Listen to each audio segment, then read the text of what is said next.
Sacred Places, the Pantheist Experience, the show where we explore the philosophy of pantheism and the personal experience of nature-centered spirituality.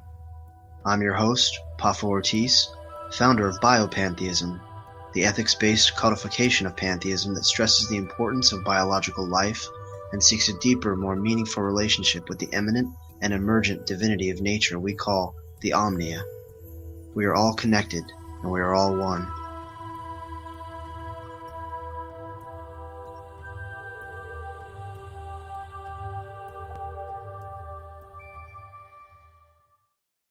Hello, everyone. Welcome to Sacred Places. I'm your host, Pafo Ortiz. Tonight I have a special guest, Gaius Aurelius. He's a longtime friend of mine. One of the original members, actually, of Biopan, going back at least 2 or 3 years.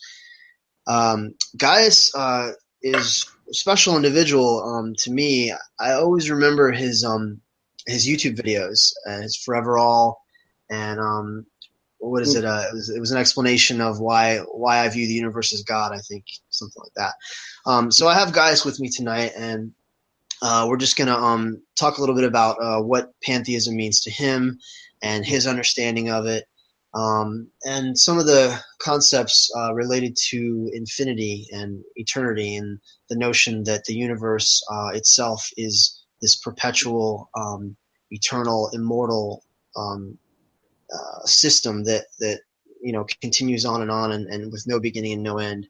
So we're basically going to explore the eternal existence of the universe tonight.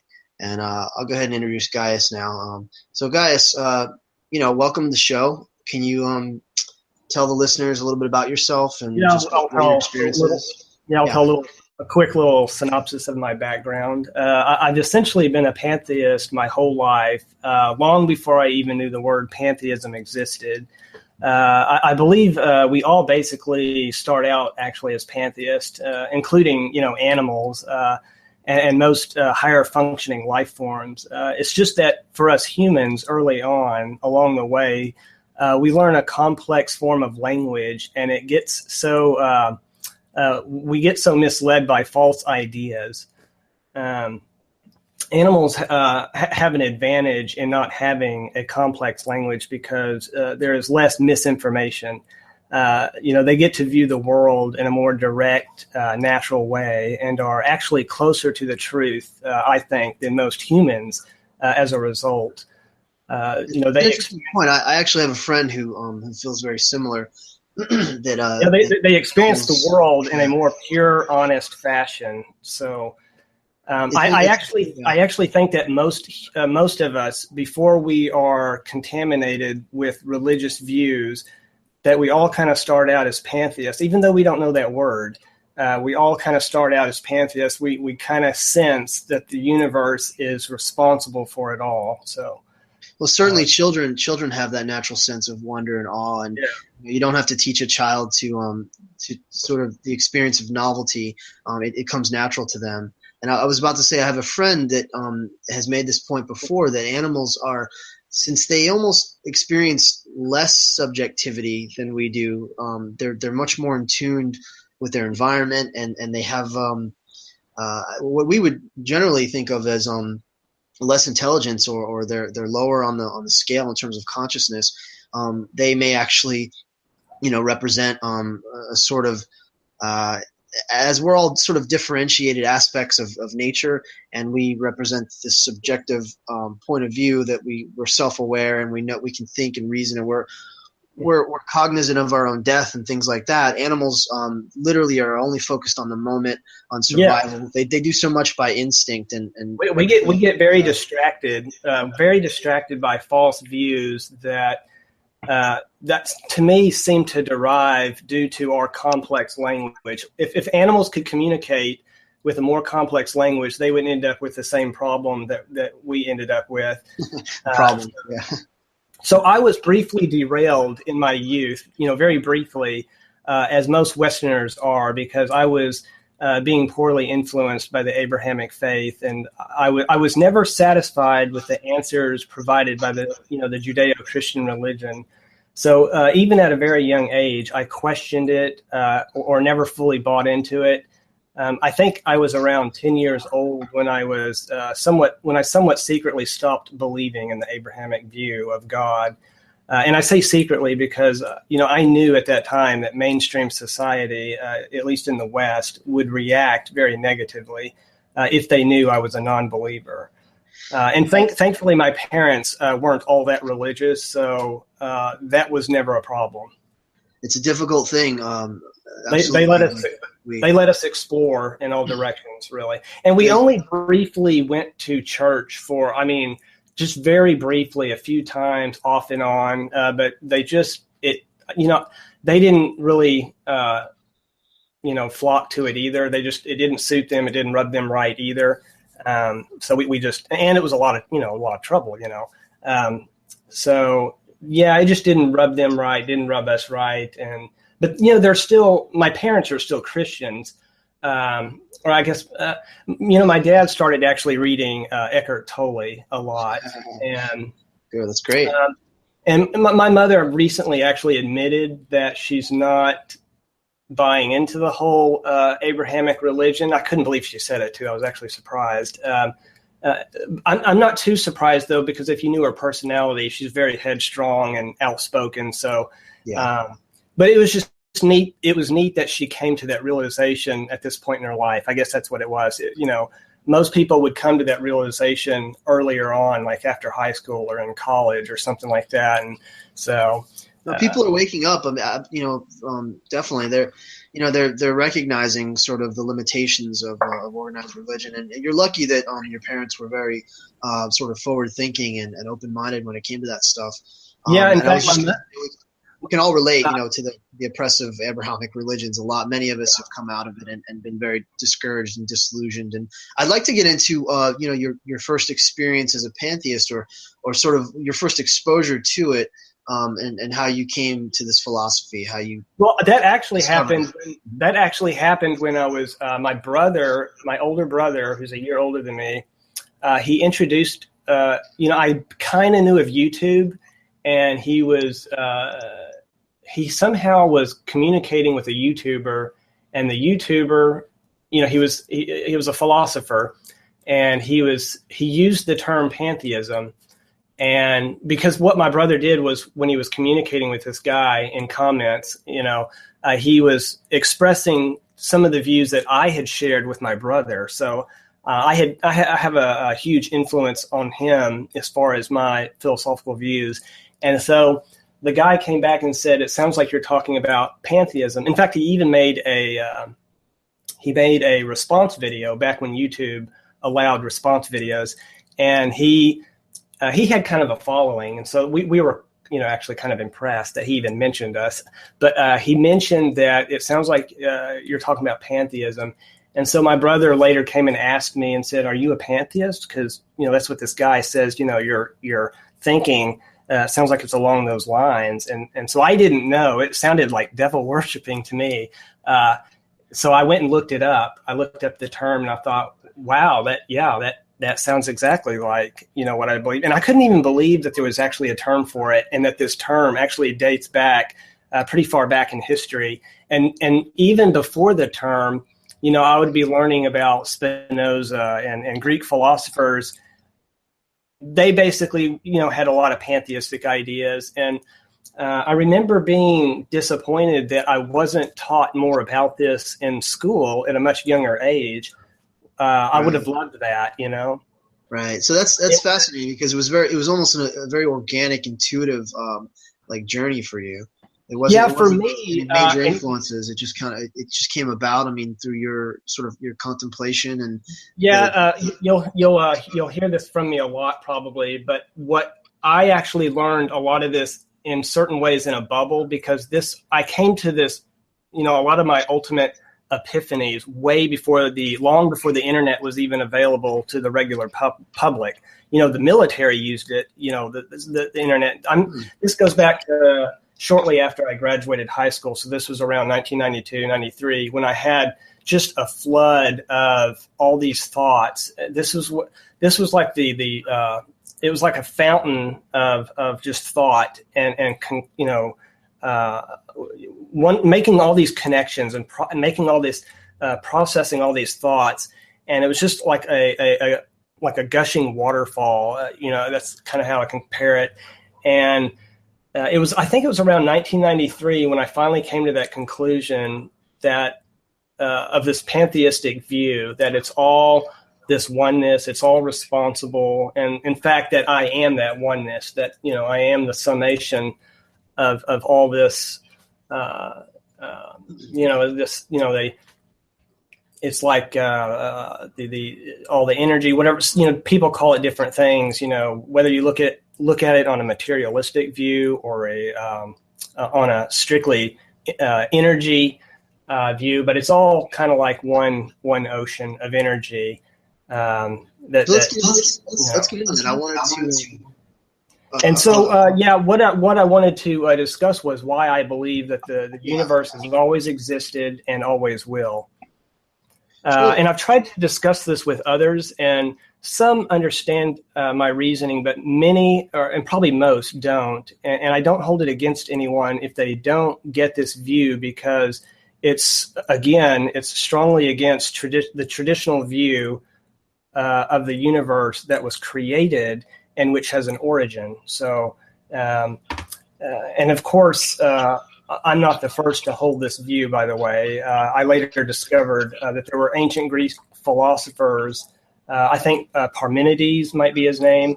I'd have to double check that. But I think he also believed that, you can't just have material just spontaneously come from nothing, and nothing can just all of a sudden go back into nothingness.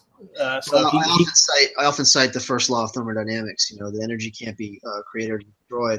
Essentially, yes. That in fact, all creation stories, all creation theories, including the Big Bang, which I plan to get to in a moment, they all violate, the conservation of matter and energy. Right. And so. And for a variety of other reasons, I should probably also first quickly provide my definition of the universe, just to avoid any confusion to those who may be listening or will be listening at some future point, because some people's view of the universe does vary a bit. The term universe, according to its original use, means the totality of all things that exist, and that includes all its laws and all of reality, and is synonymous with the word cosmos. So terms like multiverse, multiple universes and parallel universes, are relatively new terms that were popularized by mainstream modern science, in my opinion, as a fix to work around the limited, outdated view of a finite universe. So in my view, any and all subsets of the universe may be called parallel worlds, multi-world, subworlds, or whatever, but it is all a part of the one infinite universe. Uni meaning one and verse meaning song, so one song. So it's all a part of the all. So you can have these subsets. I know some people like to talk about, you have these parallel worlds that are separate and everything, but in my personal view, I view it all as one universal set, even though it may be divided into subsets. So sure. Yeah, I have my own distilling, my own sort of ontology when it comes to that, in terms of what the omnia is doing and what the multiverse theory represents and all that stuff. I can get into that later, but by the way, I'd like to hear your by the way, I've always loved, ever since I heard the term you use, omnia. I've always loved that. I like the sound of it, and I even like how short it looks, and I even like how it begins with an O. So the whole thing is just like a perfect term that you must have had that feeling when you first came across that term. It was sort of an organic process, and yeah, it also involved Peter Moriarty's original his term, the omni unum, which means all in one. All one, yeah. I was trying to sort of distinguish myself from him and his codification of pantheism, organismic philosophy and biotheism, And I looked it up, and that the Latin phrase, the Latin word for all or everything is omnia, omni, and then omnia, because actually I think in Arabic there's also a translation that says something that it means love, the greatest love, or something, and it has that almost feminine quality to it with the IA at the end. Yeah. The feminine spirit, that's lacking in the patriarchal religions. It's a sexy term. The masculine, the masculine concept of God, I believe, has just dominated and ruled and caused so much harm. So it's just kind of a way to kind of bring back some of the nurturing. I like feminine quality. Yeah. I even like the phonetics of it, just the way it sounds. I like it. It also contains the om. I mean, in that's a good point. And that's kind of a way you can pronounce it as omnia. Yeah. But, what else was I going to say? So sure, there's a lot I could chime in. I don't want to, break your flow. But I do have sort of a very comprehensive sort of explanation for what you were saying is dead on, that no one really knows what was before the Big Bang, and they just postulate, and the multiverse and all these things are just ways to get around the idea that it doesn't make sense that the universe just popped out of nothing, but then we can't say, the scientists and theoretical physicists would say, well, we can't say that there's a creator, that God made everything, so we've got to come up with something. So they postulate, and they have all these different crazy theories and stuff. And I just say, look at nature and look at how nature recycles itself, and everything is really a perpetual cyclical model. And yes. I think we're along, we view things in the same way in terms of this. So go ahead. I'll get into it in a little bit about the Big Bang. When I do get into it, because I'm not completely against it, I do believe that in some respect there is great explosions and crunches, and it's kind of like the heartbeat. The universe has its heartbeat kind of a thing, and on several different scales, different levels. But first, let me introduce this first line of thinking. I've discovered during many hours of deep contemplation over the years that there are many aspects of the universe that just seem to be independent of evolution or any form of creation, such as mathematical constructs like 1 + 2 = 3, or the three-sided triangle, or the circle, like in geometry, or the golden ratio.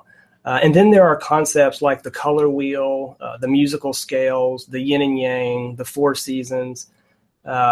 And this view of eternal concepts can also be applied to things like well-known expressions or truisms, like you shouldn't put all your eggs into one basket, or beauty is in the eye of the beholder, or you can't judge a book by its cover, or every cloud has its silver lining.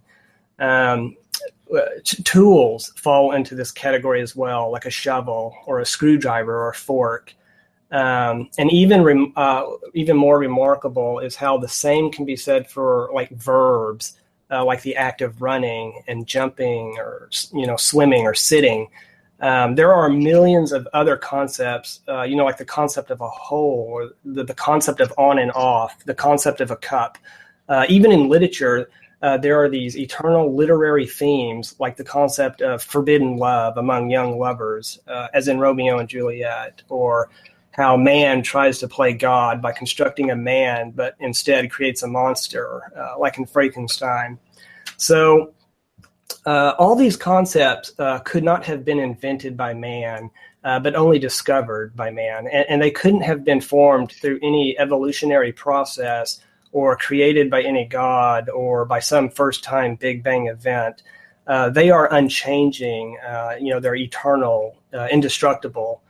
One of my favorites is the concept of the airfoil shape that is incorporated into wings to provide heavier than air flight, which was, just hanging in the air, no pun intended, for, people like the Wright brothers to discover eventually. I mean, even before, this planet was formed, basically, that concept still existed, the airfoil, and the concept of the airplane. I think I know where you're going with it. Originally, I was a little lost because you were kind of naming off all these sort of arbitrary concepts. But what you're saying is that these things sort of predate the human experience, that they're sort of constants and universal attributes of the nature of being, of experience itself, and they're antecedent to life, even life forms. You're saying that they're or I should go ahead and say they precede realization of these things. Like, you can have a screwdriver, you can make one, you can materialize it using atoms and things like that, and you can make them in a variety of ways. But the actual concept of a screwdriver that screws, that does screwing, that concept.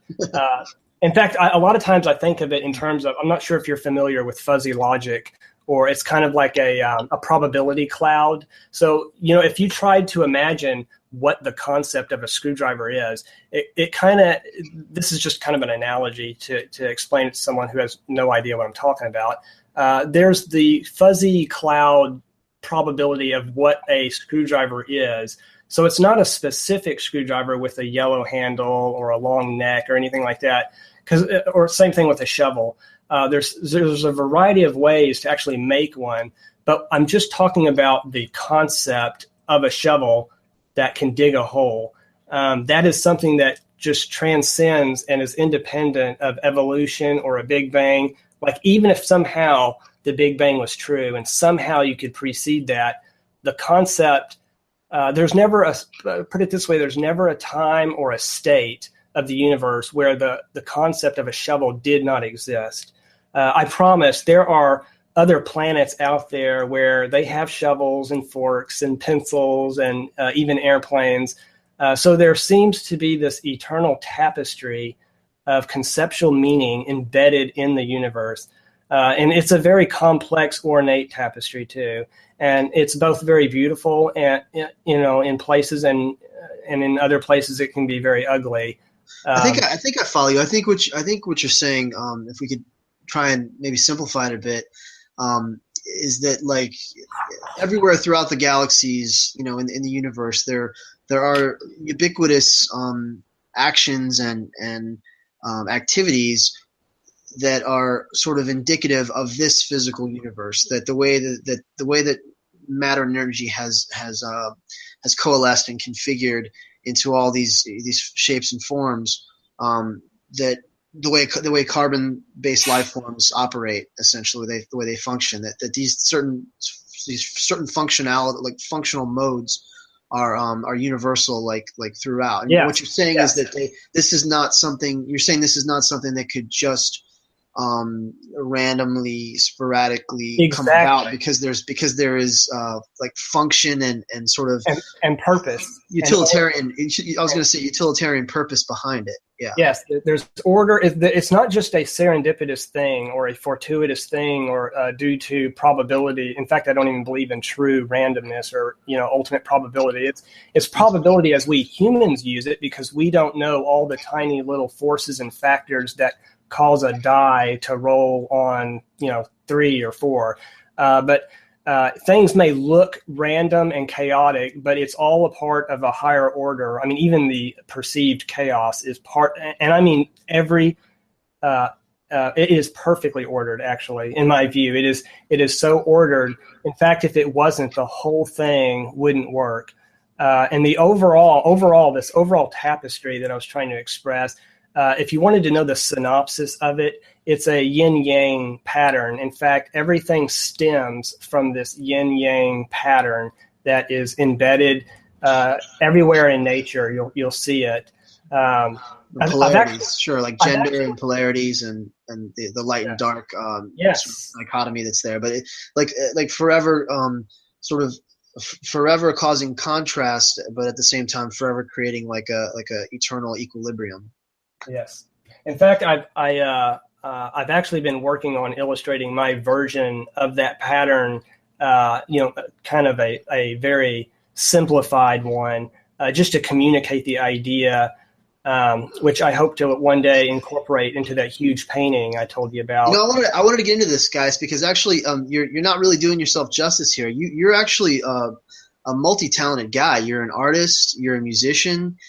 You're a YouTube, content creator. You make YouTube videos. You have a website, and you've been sort of exploring and sharing your these enlightened ideas with the world for a long time. So why don't you get into like all of your sort of artistic, creative expressions and how you have how you've attempted to communicate your pantheistic.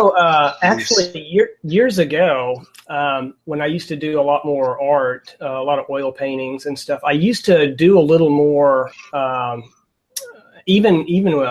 remember even some CGI a little bit, but I would try to incorporate a lot of my philosophical views into my artwork. In fact, I do it also in my writing, like, my creative writing. I did a retelling of a voyage from the Earth to the Moon. It's that classic. I don't know if you remember, but Sure. the old black and white footage where you see the spaceship land into the eye of the moon. Yeah. It's like it was like the first film ever made. Yeah, the first sci-fi movie by George Méliès, and I did a retelling of that, like a short little novel of that, and embedded all through that book. And I didn't originally plan this, but as I was writing it and retelling it, I kept inserting a lot of my philosophical views, among the characters. There's certain characters have philosophical exchanges on the ship on the way to the moon. And so just every time I notice I've been doing this, every time I get a chance, I will embed my, pantheistic philosophical views and even my political views into my artwork and into my writing. So that's what we do, man. That's as artists, that's what we do. We communicate and we speak through our, through our art. That's what we're doing. In fact, one of the things I'm anxious to get back to is, that huge painting that I had told you about, which I call the Final Epiphany or the Great Epiphany. I'm not yet sure what I'm going to call it, but and I kind of briefly told you in the past what it's about, but it's going to kind of show that tapestry that, the certain, kind of a synopsis of all of reality. And it's supposed to show how I am the summation of the universe, because all these elements come together to create me. From my point of view, I am at the apex. I'm at the summit of this allness, and everybody can say this. Everybody can look and realize that they are the summation of the universe. That it requires the whole package, the whole thing, in order for one little thing to exist, even one little tiny atom. In order for that to be possible, the entire story, the entire package of it all has to exist. So nothing can be independent of the rest of that tapestry that is purposeful, that is ordered, and that is already in existence. Sometimes I hate to use the word design because that almost implies a designer.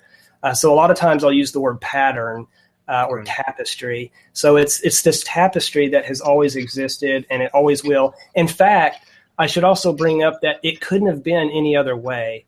For example, there's no room for a designer to choose to say, well, I'm going to make 1 + 2 = 33, or I'm going to make it to where humans can be made strictly of water and only water. So there are the reason why the rules are the way they are, and all the laws, all the physical laws and even non-physical laws, like the laws of love, whatever. That all has to be the way it is. The way a triangle has to have 3 corners, 3 angles and 3 sides. So the universe, from our point of view, has to unfold in exactly the way that it does. And it could have never been otherwise, and it could have never been designed otherwise. So, it sounds like it's like a level of almost cosmic determinism. So to speak. Many of us, the guys I do the podcast with, we don't believe in free will per se. We know that all human beings have choices, but essentially, like we are a product of our environment, of all of the amalgamation of all of our experiences, and essentially, there's no thought or action or activity that we could do that isn't first sort of stimulated or motivated but from some prior cause, from some, a causal chain of events going all the way back to the Big Bang. And I think some of what you're saying is that it's not so much that there is a detached sort of transcendent creator deity that's pulling the strings and calling the shots. We are seeing like the unfolding or the manifesting of the very nature of the universe itself. Like this is just what it is. Like it's not doing anything. It's just being exactly what it is. It's just indicative of its own nature. If that's what I think that's what. In fact, there's all these little things that I notice, like because of that tapestry. Of course, things are bad for us in the long run. I mean, things that are things that we perceive as bad for us in the long run are usually pleasurable at first. Like sugar.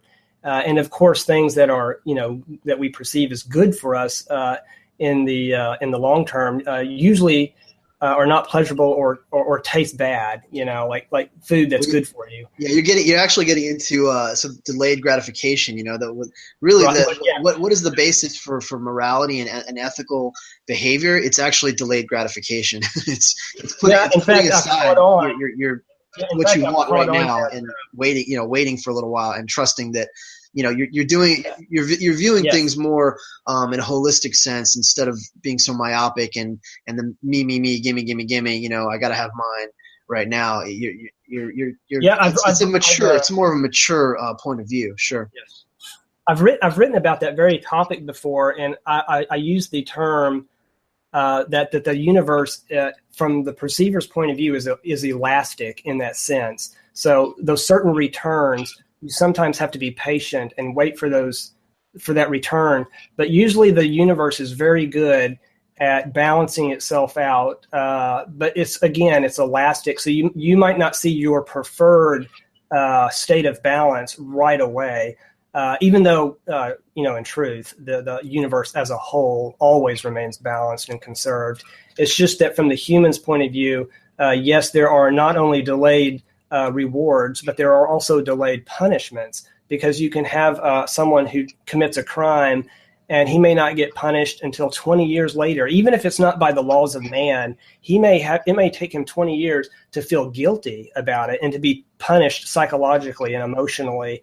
But sooner or later, the universe loves to find equilibrium. And in fact, I've heard you talk about balance too. Sure, I do. Yeah, I was going to say I have a whole article that's dedicated to this. It's called The Ultimate Questions, and it explores the concept of reward and punishment, and do we really reap what we sow, and the consequences of our actions, and I was going to say earlier, you had mentioned how nothing is really random, nothing is really by chance, and I was just going to make the point that. Of course, from our perspective, it seems like things are random and that there's things happening because they're not going according to our plans. It's like things will come up and it's like, oh, why did that happen? That, it's just bad luck or whatever. But really, everything is a causal chain of events. And it's just because we have our own agenda, we have our own ambitions and things get in the way of that, or things sort of impede the progress that we're trying to make in our own personal, desires in our lives. And that's why it seems like there's this chaos, but really I do believe on some it's hard for me to accept this, because there is so much pain and suffering, and there's so much atrocity and just horror that has gone on historically on this planet and even currently everywhere around the world. So it's difficult to embrace that. But as pantheists, we embrace the all. We see both sides, the yin and the yang. Yeah, we have to accept, that there's kindness and cruelty in nature, and it's both.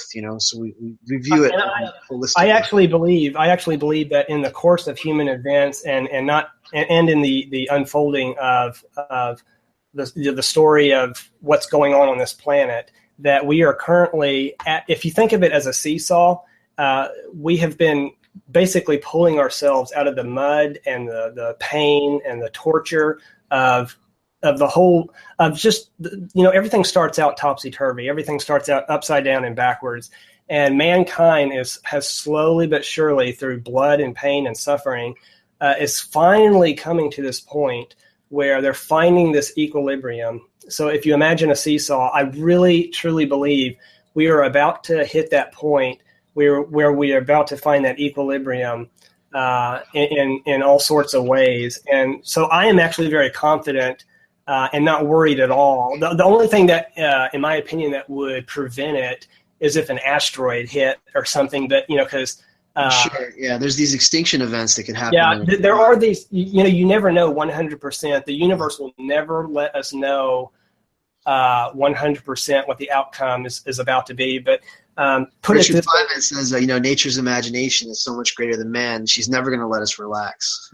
But to get back to what I was saying, I've noticed, there's all these little things in the tapestry that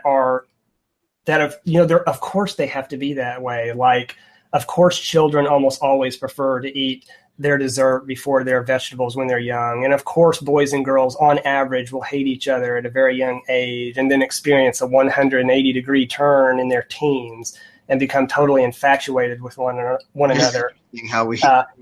And of course, it was always meant to be that there would be racial struggles between blacks and whites all throughout history. And of course, grass grows just long enough that we have to cut it at least once a week in the spring. And of course, we all have to have buttholes that stink. If we didn't, the whole thing wouldn't work and never would have worked.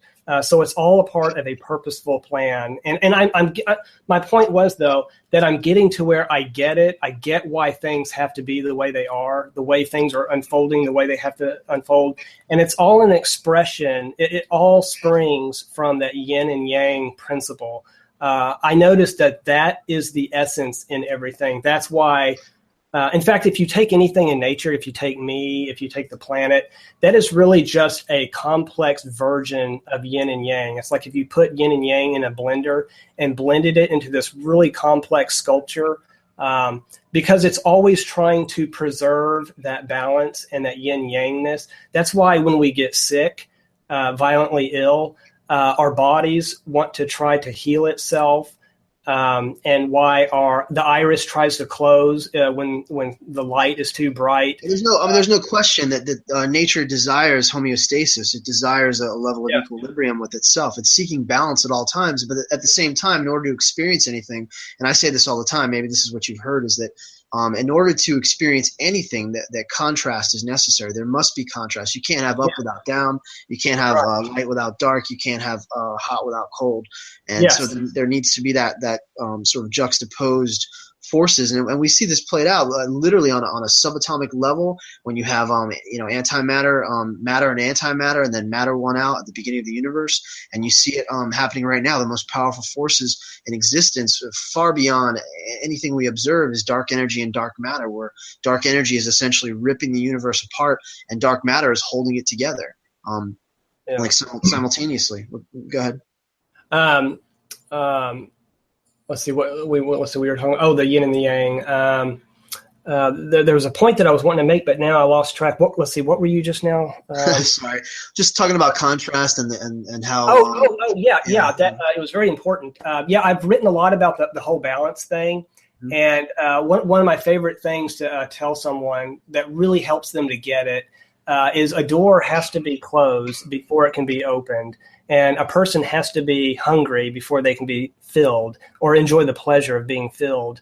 So just as, to your point, as you were saying, and I totally agree with it, and I've written a lot about it. You can't experience anything unless you can experience some of its opposite. And that doesn't mean that we're saying there needs to always be pain and suffering and this incredible disparity between those who suffer and those who are experiencing pleasure. But it means that in order to learn, in order to actually have the experience and appreciate it, there just has to be some form of contrast. Like the same thing continuously for eternity is no experience at all, and there's no knowledge that's gained by it. So there needs to be those sort of differentials involved there. Yeah, we have to have winter in order to appreciate the summers. And I, if we went too long, like let's say we went decade after decade and we were somehow in eternal bliss, where we had all our needs met and it was just, everybody was grinning and really, in fact, that'd be actually kind of creepy, but, that we would eventually, for some reason, that cannot sustain itself entirely. So if you ever created the perfect community, the perfect society, we would have to put in mechanisms that would at least allow us to gently undulate up and down between pain and pleasure. There needs to be a challenge, a little bit of a challenge. There needs to always be something to achieve, some some goal to reach. There's got to be progress. Yeah, there's got to be a bit of resistance, and you can't. I mean, this applies to everything. You can't. How does a bodybuilder work out? They have to continuously break down the muscle tissue and rebuild it, and there's got to be that resistance. So what we're really talking about is resistance, not so much evil, not so much like the negative forces. It's just there needs to be resistance in order for its opposite to move forward. So there's flux. And I was going to mention earlier that in the principles of Hermeticism, I believe the 7 or 8 principles of Hermeticism, 2 of those are gender and polarity. And if you look those up, I mean that's the nature of existence right there. Everything can be boiled down to that everything contains a light and a dark aspect, and everything contains like a male and a female aspect. And you see that in the hexagram. That's the original origin of the hexagram of the Jewish Star of David, the Magen David. It represented the male and female energy principles, and also represents fire and water and air and earth. And there's a lot of alchemical symbolism and stuff in there. You know me, I'm obsessed with symbols. So I've grown to really have an appreciation for certain symbols, especially the ones that I really do find to be meaningful. And to your point a while ago, the tree that withstands and survives some of the strongest storms is usually the trees that have the stronger cores. They're the better. It's better for their health, and I actually think it's healthy for our body and mind to experience some displeasure, some discomfort and pain.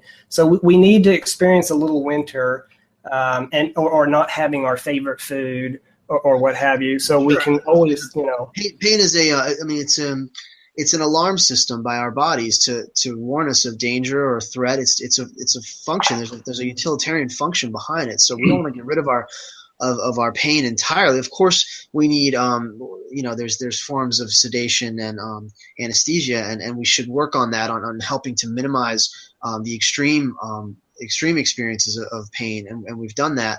But it's a warning system, man, and it's there for a reason. I absolutely agree. And by the way, talking about this tapestry that's eternal. This is not to say that I don't believe in evolution, because I do, but only as a sub-process to a larger static system that has always been in place and always will, and which set the stage for it as something we perceivers are forced to experience due to our limited point of view, which allows us to learn about it and to understand it. We have to experience this allness in an expanded, differentiated version of itself. I mean, we can't always... like if it was all perceived as this total seamless oneness, we would not be able to have those experiences. We wouldn't be able to actually experience the story of the universe and the story of man unless we were limited, unless we did see the universe in this differentiated form of itself or version of itself. You're getting to the whole purpose of existence in the pantheistic model. Absolutely. This, everything you're saying. I mean, it's so fascinating to hear another person sort of speak my language. I mean, you're saying the things that I know on a deeply intuitive spiritual level that I understand. You're using your words, and so it's very interesting to hear it. I've actually, when I was listening to you in your podcast, you kept impressing me on certain things that you would say that I've talked to enough people, even enough pantheists, to know that certain knowledge that you have is actually very rare and very meaningful. And in fact, some of it I was just like, damn, where does he get off knowing that? Because that was, some pretty profound. I sense a little jealousy there, guys. a little bit of. No, not jealousy. It's I'm impressed because I know what it took for me to come to that same conclusion, and it's a rare pleasure to come across someone who gets it. And I know there are certain things that I could say to you and not have to feel like I have to exhaust myself explaining it. My younger brother is the same way. We've influenced each other so much now, and it's a brotherhood that we have. Like, I can say certain things and he gets me right away. It's great, man. It's a commonality. Yeah, so, there's a level of solidarity and fellowship that's there, and that's exactly what I'm trying to cultivate and institute in an organized movement. Where there's a fellowship of philosophers and sort of those who have chosen this path of understanding in a naturalistic way the deep mysteries and complexities of the universe. I actually feel sorry for you sometimes, because I'll hear you either in written comments or in podcasts trying to explain these certain concepts to people, and a lot of times it falls on deaf ears, and which is unfortunate. But we have to keep trying, though, right? I mean, we have to. Absolutely. And I do want to take, I do want to take this opportunity, guys, to thank you just for over the years, the many times that you've come to my aid where I was just I was in some incredibly just bogged down and alone in some debate, and then just getting tag teamed, and I'm just standing my ground, and I'll tag you, and then I don't know where you are, I haven't spoken to you in months, and then you'll just show up and you'll leave this enormous comment and rebuttal, and pretty much it's like it just helps me. It just restores my I'll see things, like I'll see certain discussions that you get involved in, and it drives my passion, because sometimes I do this to a fault, where I strongly believe that I see the solution to the argument, or I feel that I could smooth the argument over, and I am actually compelled to, and that's why sometimes you see such long responses. In fact, I see you do the same thing, because you're very passionate about these things, and you burn that midnight oil, writing these expressions, these artful expressions to people. But yeah, that's what we do. That we're compelled to do that, and that's part of our purpose. That's I've accepted that that's my role in life. To sometimes it rubs people the wrong way. Sometimes I say too much. But I don't know. I try to gauge it. It's a hit and miss kind of a game. I try to put in my input. Sometimes I keep quiet and I just remain the observer. But if I have time, I get to where if I see something, I cannot resist. I have to put in my 2 cents. I'm just really compelled to do it. You've always been there for me, man, and I just wanted to thank you for that. Wherever this goes. Thanks for being there. There's never been a time where I haven't called on you that you haven't, come to my aid and tried to be there and back me up. And I do appreciate that. We definitely need to, we need to cultivate this, man. Like we need to encourage more of it, this fellowship with pantheists, because we're still a minority. And there's a couple things I want to say, really quick, just so I don't forget, because we're talking about so many important issues here.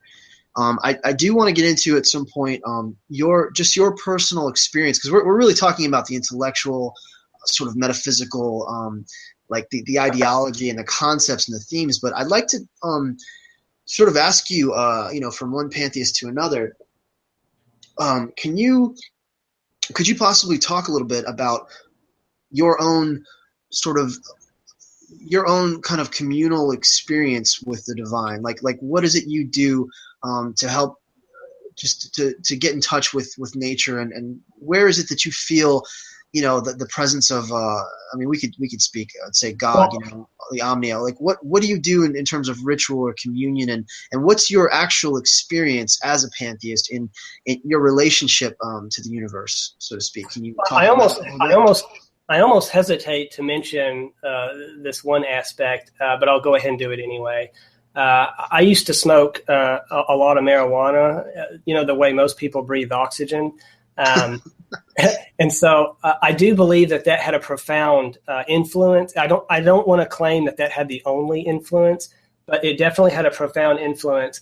And I've also mentioned this in a video where another very important ingredient that led me to where I am now was the fact that I had a lot of solitude. My parents moved our family out to a small town, and I had a lot of. So I used to be very social, actually, when I was younger. I mean, extremely social, so much so that I was glad to have some me time, to be alone. In fact, I now look back on it and realize that I've always been an introverted person and sort of kind of went against my own true nature.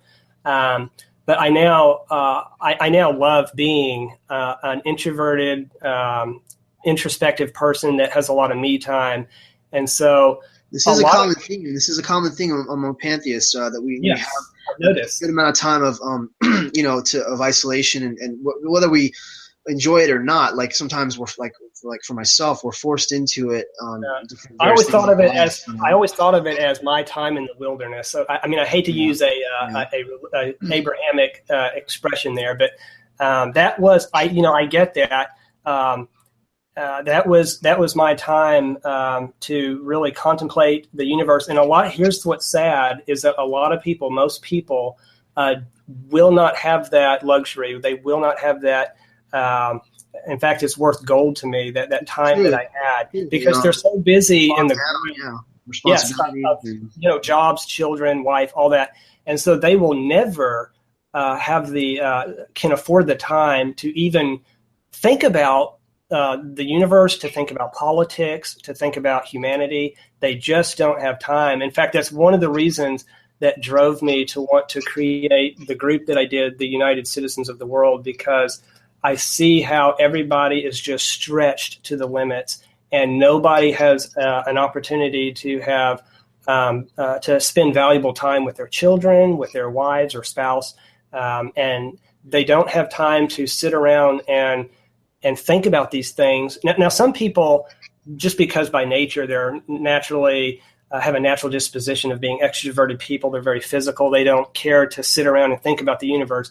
But there's still a lot of people that do. And I think that if people had more time and weren't so stressed out, that everything would improve in many ways. This is why in Biopan, I mean, we highly promote and support the Venus Project and the Zeitgeist movement. This push toward a resource-based economy where we can free people up from doing these mundane jobs that they hate that actually have no holistic benefit in society. Well, I wonder about that. It's been a while since I've familiarized myself with the Venus Project, but I've kind of discussed this with you briefly.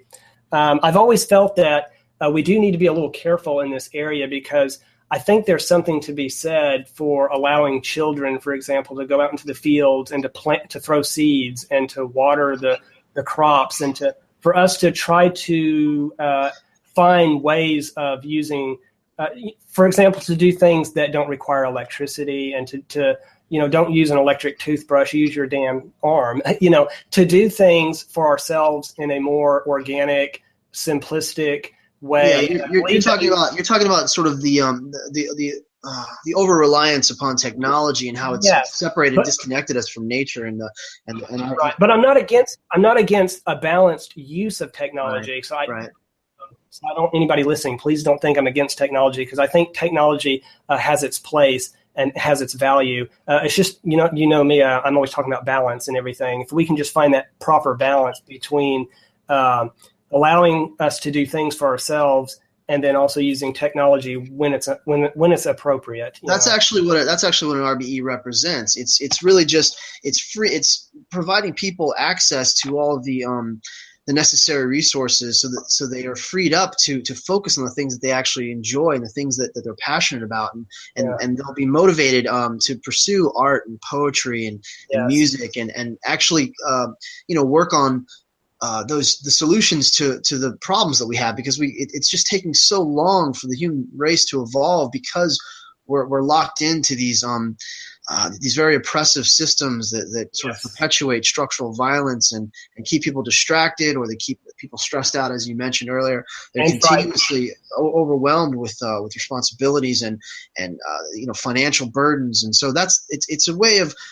getting us back to our true selves, our true nature, of living sort of in sync with the earth and being able to to move and flow with the ebb and flow of life and the seasons, and really embrace our animal nature, and get grounded, and get back in touch with the earth. And in many facets, many people are doing this already. There's so many movements that are sort of biocentric and earth-based and naturalistic forms of spirituality and philosophies that have arisen that are entirely predicated on the idea of just turn off your phone, like get off the computer and actually go out and get your hands dirty, and like learn to start growing your own food and foraging, and the whole sustainability movement and this idea of living off grid is completely based on that, the idea of just an attunement with the natural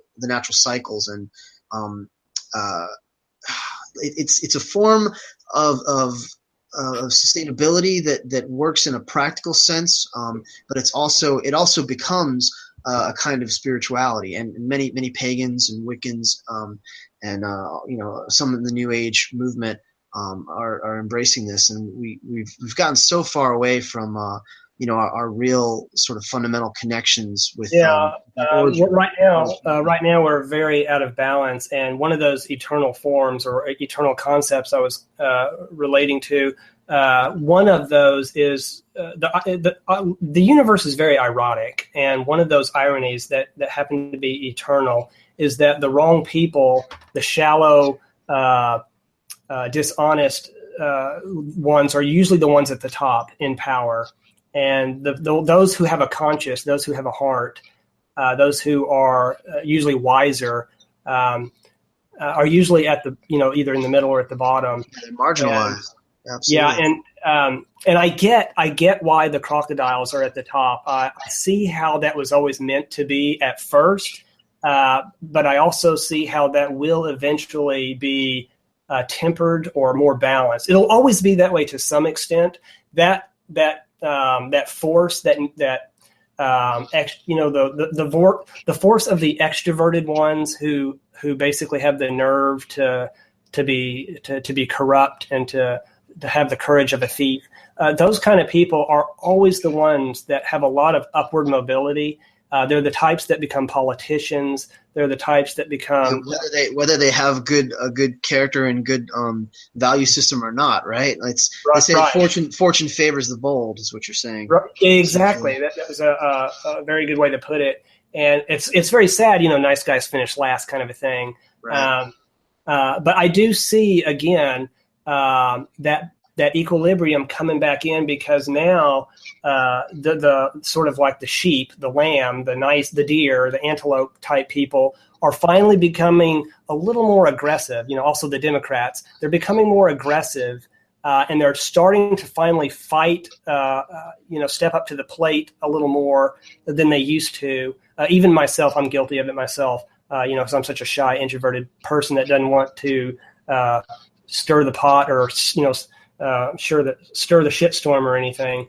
But the more of us bleeding hearts or kind-hearted people make an effort to get out of our comfort zone and to make a difference. And how you make a difference is you actually have to threaten the crocodiles. You have to bring them down, because that's the mechanism that's gonna put everything into balance. And they're not going to like it. They're not going to want this balance. They're not going to prefer it. They like the status quo. There's two things. I don't want to quote from Jesus, but I will. But the meek will not inherit the earth. It really is the strong who survive. And somewhere else he says, those who are good with, I'll butcher it if I try to remember, but this is my paraphrase. Those who are good with money or whatever are shrewd. It's not those who are kind-hearted that do well in business. It's the shrewd. It's the ones that are ambitious. Yeah, it's the sharks. Yeah, but he also says, be wise as serpents, but innocent as doves. Yeah. There's actually a lot of things that the man Jesus said. I think he was a good spiritual leader, but I don't view him as anything more than a man. I find him to be a great spiritual leader and a great philosopher for his time. I don't agree with a lot of what he said, but like do unto others as you would have them do unto you, and don't cast your pearls before swine, and all those kind of things. and love your enemy. Great. I mean, I can't even believe someone that long ago understood that truth, that truism. We won't get into that because I'm a mythicist, so I don't believe he ever existed. But these parables and these teachings actually come from Eastern traditions, and they're from much older. Actually, a lot of it is from Buddha, from Buddhist teachings. Yeah, but we won't debate that. But I do agree that there are many pearls of truth in there, mixed in with a lot of garbage kind of, as well. Yeah, whether or not that actual man, he reportedly said these things. So whether or not he actually said all those things, I would be in complete agreement with you on that. That he kind of represents a symbol of those things that were said. But yeah, it was a reformation of Judaism essentially, and with the influence of the Greco-Roman, the Greeks, the Stoics. It was actually the Stoic philosophers that influenced the character of this Messiah, and many of his teachings can be drawn from Greek and philosophy. Yeah, in fact, I learned a little bit about how past histories, past cultures did feed into that myth story.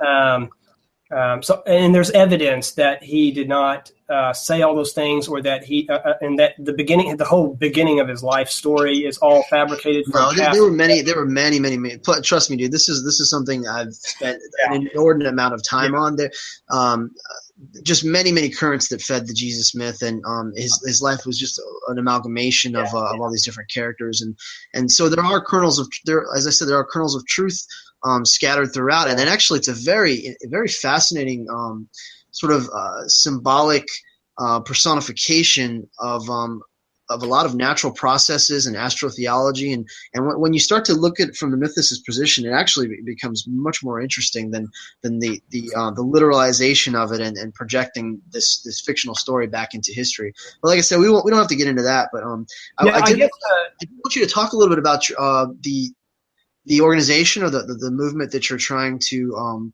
institute. We might need to save that for a whole other podcast. But can you just sort of briefly? I do have a lot to say about that. Give a synopsis, or let's just give a synopsis and maybe put out the information. I can do that.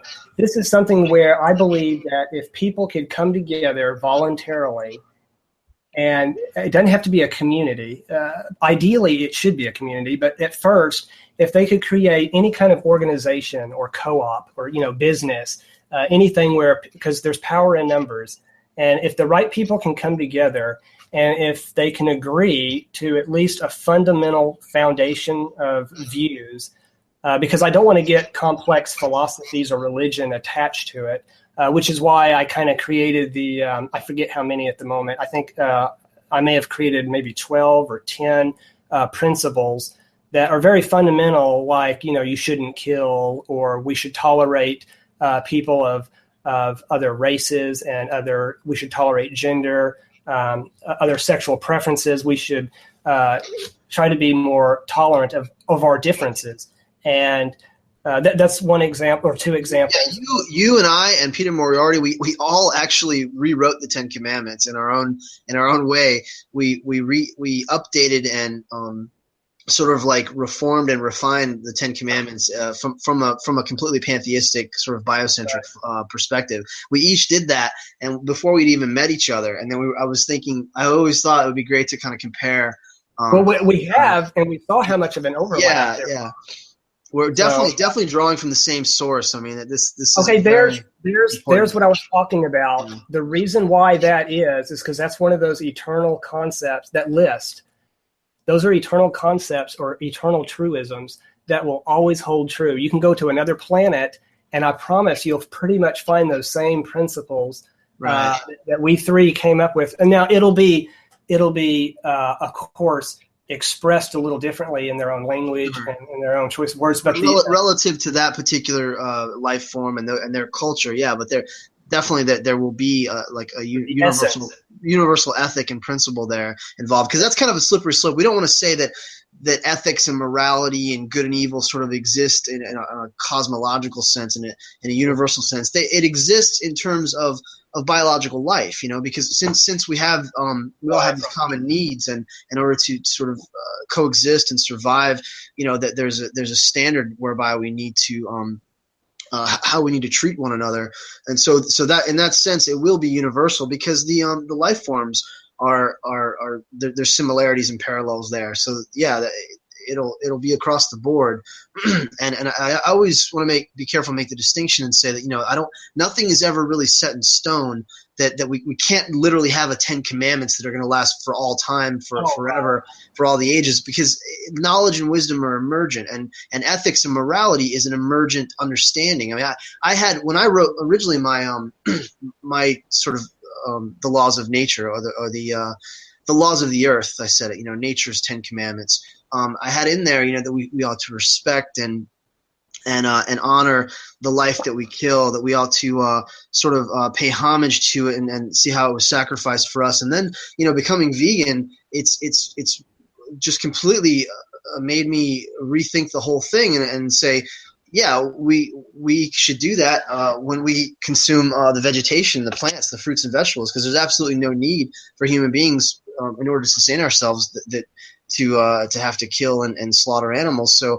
it's sort of evolved from a kind of a Native American reverence and respect to the animal, to the idea of, no, ahimsa, let's do no harm. As far as we are able, let's just do no harm, and just be thankful for the fruits and vegetation that can give us everything we need. So what I'm trying to say is, it's an evolving process. Our ethics and morality are always in a state of emergence, but definitely yours and Peter's and mine are just leaps and bounds above and beyond the original archaic the Mosaic law that was presented in the Old Testament. Like what we have could essentially guide our culture into like an enlightened new age. And I'm not even like feeling sort of bad about saying that. It's not aggrandizing myself at all. Like we are coming from a much more awakened mindset than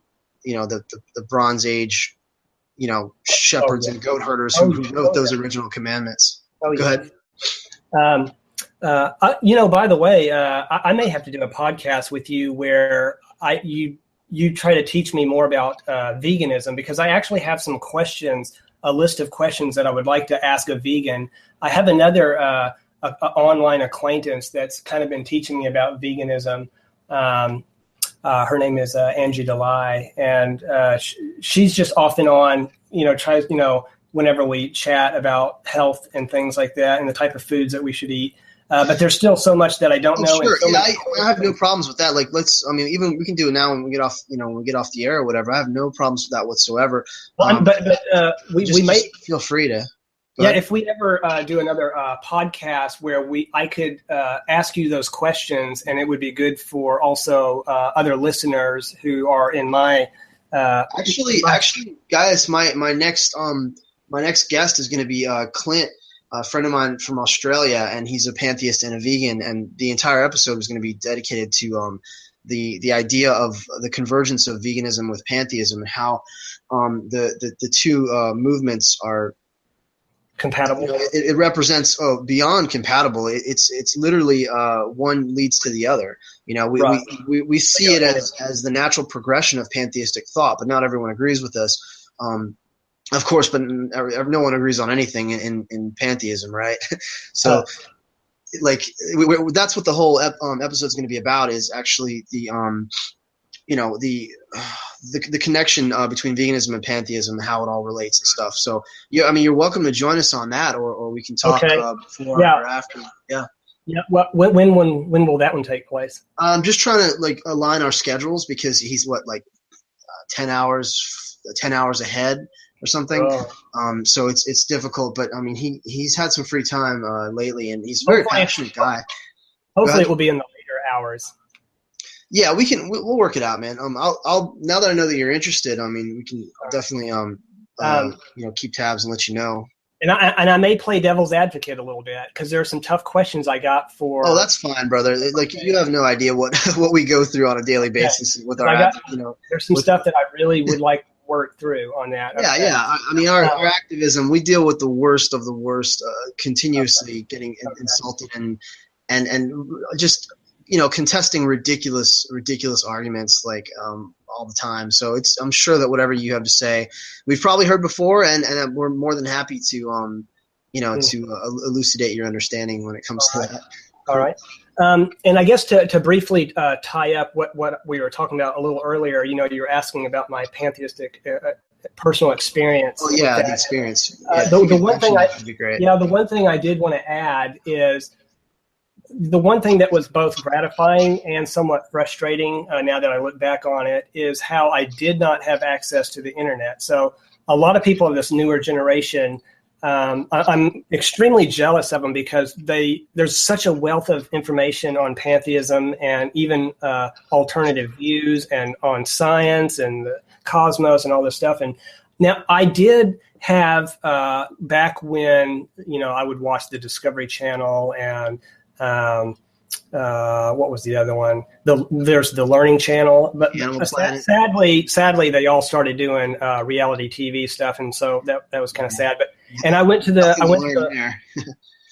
library a lot, and so I had to read a lot and get these sources. But one of the frustrating things is I didn't have other people that I suspected that there were. I remember discussing this with my brother on more than one occasion. I said, there's got to be others out there like us who view the world this way, because we were out in a small town. We were in a bubble. I'm telling you, we did not have others to validate or support what our thinking was. And there was a lot of stuff that I desperately wanted to share with others, but there was no vehicle for that. There was nothing. And so as soon as YouTube came out, man, I was like a horse ready to come out of the gate, a racehorse. I just wanted to express that. You made some great videos, man. I still get choked up, man. That the Forever All. It's like I have that on my list of pantheist related videos, and it's up there like number 3 because it's powerful, man. I mean, it's just that you tied it in just right with the music and that was very hard to do. Really well done. Yeah, that was very hard to do, by the way.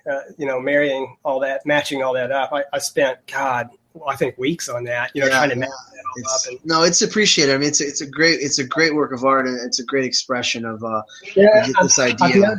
Go ahead.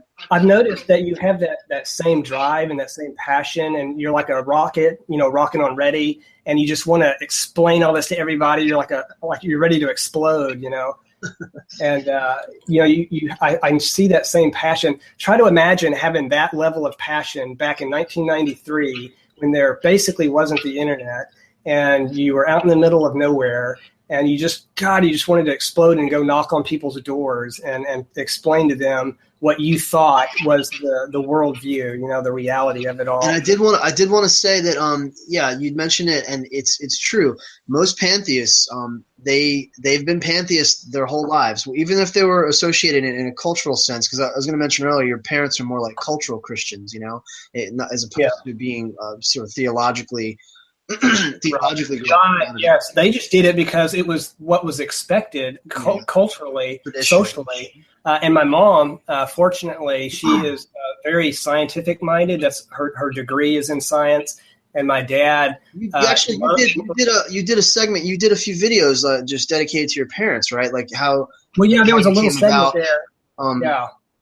How your parents influenced you and stuff like that. And my dad was into literature and philosophy, and between those two worlds, it was the yin and the yang for me. So I had a very balanced view growing up, which I'm eternally grateful for. So there was a thing. Just basically, if you can give the audience just a little bit of a clue, because a lot of the stuff is very deep and heavy. I mean, most of my audience could understand, but for those new to the experience, I mean, we're not Okay, so there is no God, right? There's no supernatural world. There's no Well, angels or well, demons. No well, heaven or hell. But what does exist, and what are we actually well. talking about here? I don't view it as a god, as of course, as the Abrahamic defined God, but I do believe.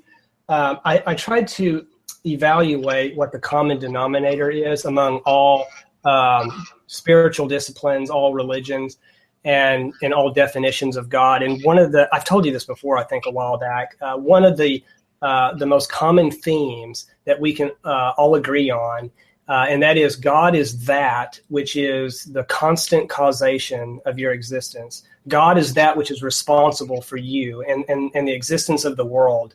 But I'm careful not to say God is the creator. Now, a lot of people would, though. See, a lot of people would define the term God as the creator. And so I don't believe in ultimate creation. I just believe in creation that, we perceivers experience evolution, and we experience things being created or materialized. But to me, the totality of it has always existed. And you mentioned, let's put it this way. Let's put it this way. Here's a word: aseity. Aseity is the term that theologians use to describe sort of the self-existence, that nothing created God. There's nothing outside of God. God is just a self-contained sort of it's always been and always will be, and it made itself. It didn't even make itself. It's just always been. And right. The idea is that it's a perpetual. It's a thing that just exists, that just is. That I am, that I am. And so aseity is the word for that. And I wanted to say that, I agree with you that there, our physical universe may have had a point of beginning where the laws of physics came into existence 13.8 billion years ago. But you got to really, I want you to grok this, Gaius. Like, what we're talking about is not a creation event. We're talking about the various evolutionary stages of a cosmic being, of a gigantic, incomprehensibly vast organism that is just transforming and transitioning from one form to another, and is learning and growing and developing. And so it's not that there was ever really a beginning. There's just a point in time where this particular manifestation, where this universe, this particular configuration I agree. of all energy matter came to be. But that does not mean that it actually had a beginning. We're just talking about like this is what God is now, and God will be something else later, and then later it will be something else. And so it's not like the universe itself, nature is continuously sort of manifesting aspects of itself, but itself, the true sort of core foundation, the eternal ground of being, as they would say in perennial philosophy, has always existed, always will, and always shall be. And so we're observing and experiencing just various aspects of this one monistic unity. I've expressed this to you before, that I view the universe like an epic cosmic conveyor belt, where from the perceiver's point of view, whereby portions of the physical world are always being created or constructed, while other parts are always being destroyed or deconstructed. But overall, the whole universe remains fixed. It's like an infinite reel of film where every possible frame is already in place, but we perceivers serve as the sort of like the projector that the film moves through. We're like the conduits that get to experience the very meaningful story of the universe and its unfolding. In a sense, we're trapped in linear time, so we can never perceive really the end from the beginning, where it's completely subjective and limited. But at the same time, that's kind of the beauty of it, because that's what it wants to do. Like Omnia wants to be subjective. It wants to experience itself in all these various manifestations, so that it can learn, what it is, because it really is like a child learning and exploring. Yes. And through us, at this point, we've learned now what morality is, and ethics, and what goodness is, and what evil and hatred is, and how how we should conduct ourselves and what we desire and what's fulfilling, in order to peacefully coexist and thrive and flourish. And I've also compared it, in the past to an eternal flame. If you imagine that, processes are going on, elements are coming in, they dance about, they exit, but the flame always remains a flame, and its fuel never runs out. It's like this eternal flame. So if you can imagine like this eternal. I was going to say real quick, the Unitarian Universalists, that's actually their symbol. There's it's a flame, it's an ever burning flame, kind of like they do in the Olympics. You'll have to see I did an art piece. I'll have to show it to you. It's this candle that curves in on itself like the toroidal shape. And in fact, I'm surprised I haven't shown it to you by now. But it's an eternal candle, which kind of and again, I'm expressing my philosophical views in my artwork. So that was kind of a thing that I did there. Well, you can see my icon right there is the tree of life. You have the branches that are expanding outward, and the roots that are reaching out in fractal form, and then they interconnect, and it's just one cyclical model. That's if you could draw a picture of God, essentially, in terms of if it's energetic movement, the pattern. That's what Omnia is doing. Omnia is reaching out and exploring and transitioning and evolving, and then folding back in on itself, and you have the big bang and the big crunch cycle there. That everything's in transition. It's just a transformation process. By the way, when I was listening to yours and Chandler's podcast, where you discussed the importance of the torus shape and how it can be found all throughout nature, in fruits, seeds, solar systems. That was one of those examples, one of those moments where I was really impressed with your understanding of that in particular, and its importance and its value. And I've been meaning to discuss my personal discovery of that meaningful toroidal shape, the vortices motion, and the function we find virtually everywhere in nature, including at the atomic level. I had discovered it again in that bubble shortly after I had graduated high school. And so this was again back in 1993, and this was way before the internet. So I had to discover that in that not in a vacuum. I had source material, but so you can imagine my surprise when I learned only a few years ago that others had also discovered this meaningful shape and function of the torus, and basically considered it to be a sacred shape. My younger brother and I thought that was our own private secret knowledge. And I guess in many ways back then, when hardly anyone knew about it or discussed it, it was. But when I learned literally only a few years ago that others knew about it and considered it to be very meaningful and somehow special, it reminded me of that movie Close Encounters, where several select individuals around the world were sculpting or painting some mysterious mountainous rock formation. Downloaded their minds. And then they were playing this. Yeah. Yes, they were playing this. They also tapped into this particular melody that they thought it was coming. Yeah, they thought they were coming up with it on their own, but they had all discovered these ideas independently. But at the same time, it was an inevitable discovery for them. And again, if you remember that concept, that's what we're doing. In a sense, we're all there's this this coalescing of all these similar minds, that are. We do have a vision. We do have a form, a pattern that we see, in nature, and in terms of our perception, our perspective on the cosmos, and it's all coming together. And we express it in different ways. We use different language. We use different mediums and art forms, but it's all ubiquitous. Absolutely. I was actually totally blown away when I literally I started seeing people bring up that shape. In fact, I still have yet to investigate why they. I can make some assertions of why they came to realize, or why it's meaningful to them. You see it everywhere in nature. But I just, it was a very profound thing for me. In fact, I used that symbol.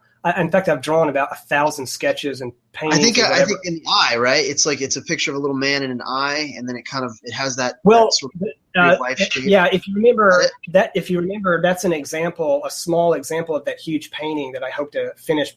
Go back to one day. Right. And what that is that incorporates the torus shape a great deal. It's like a torus within a torus within a torus. And I thought I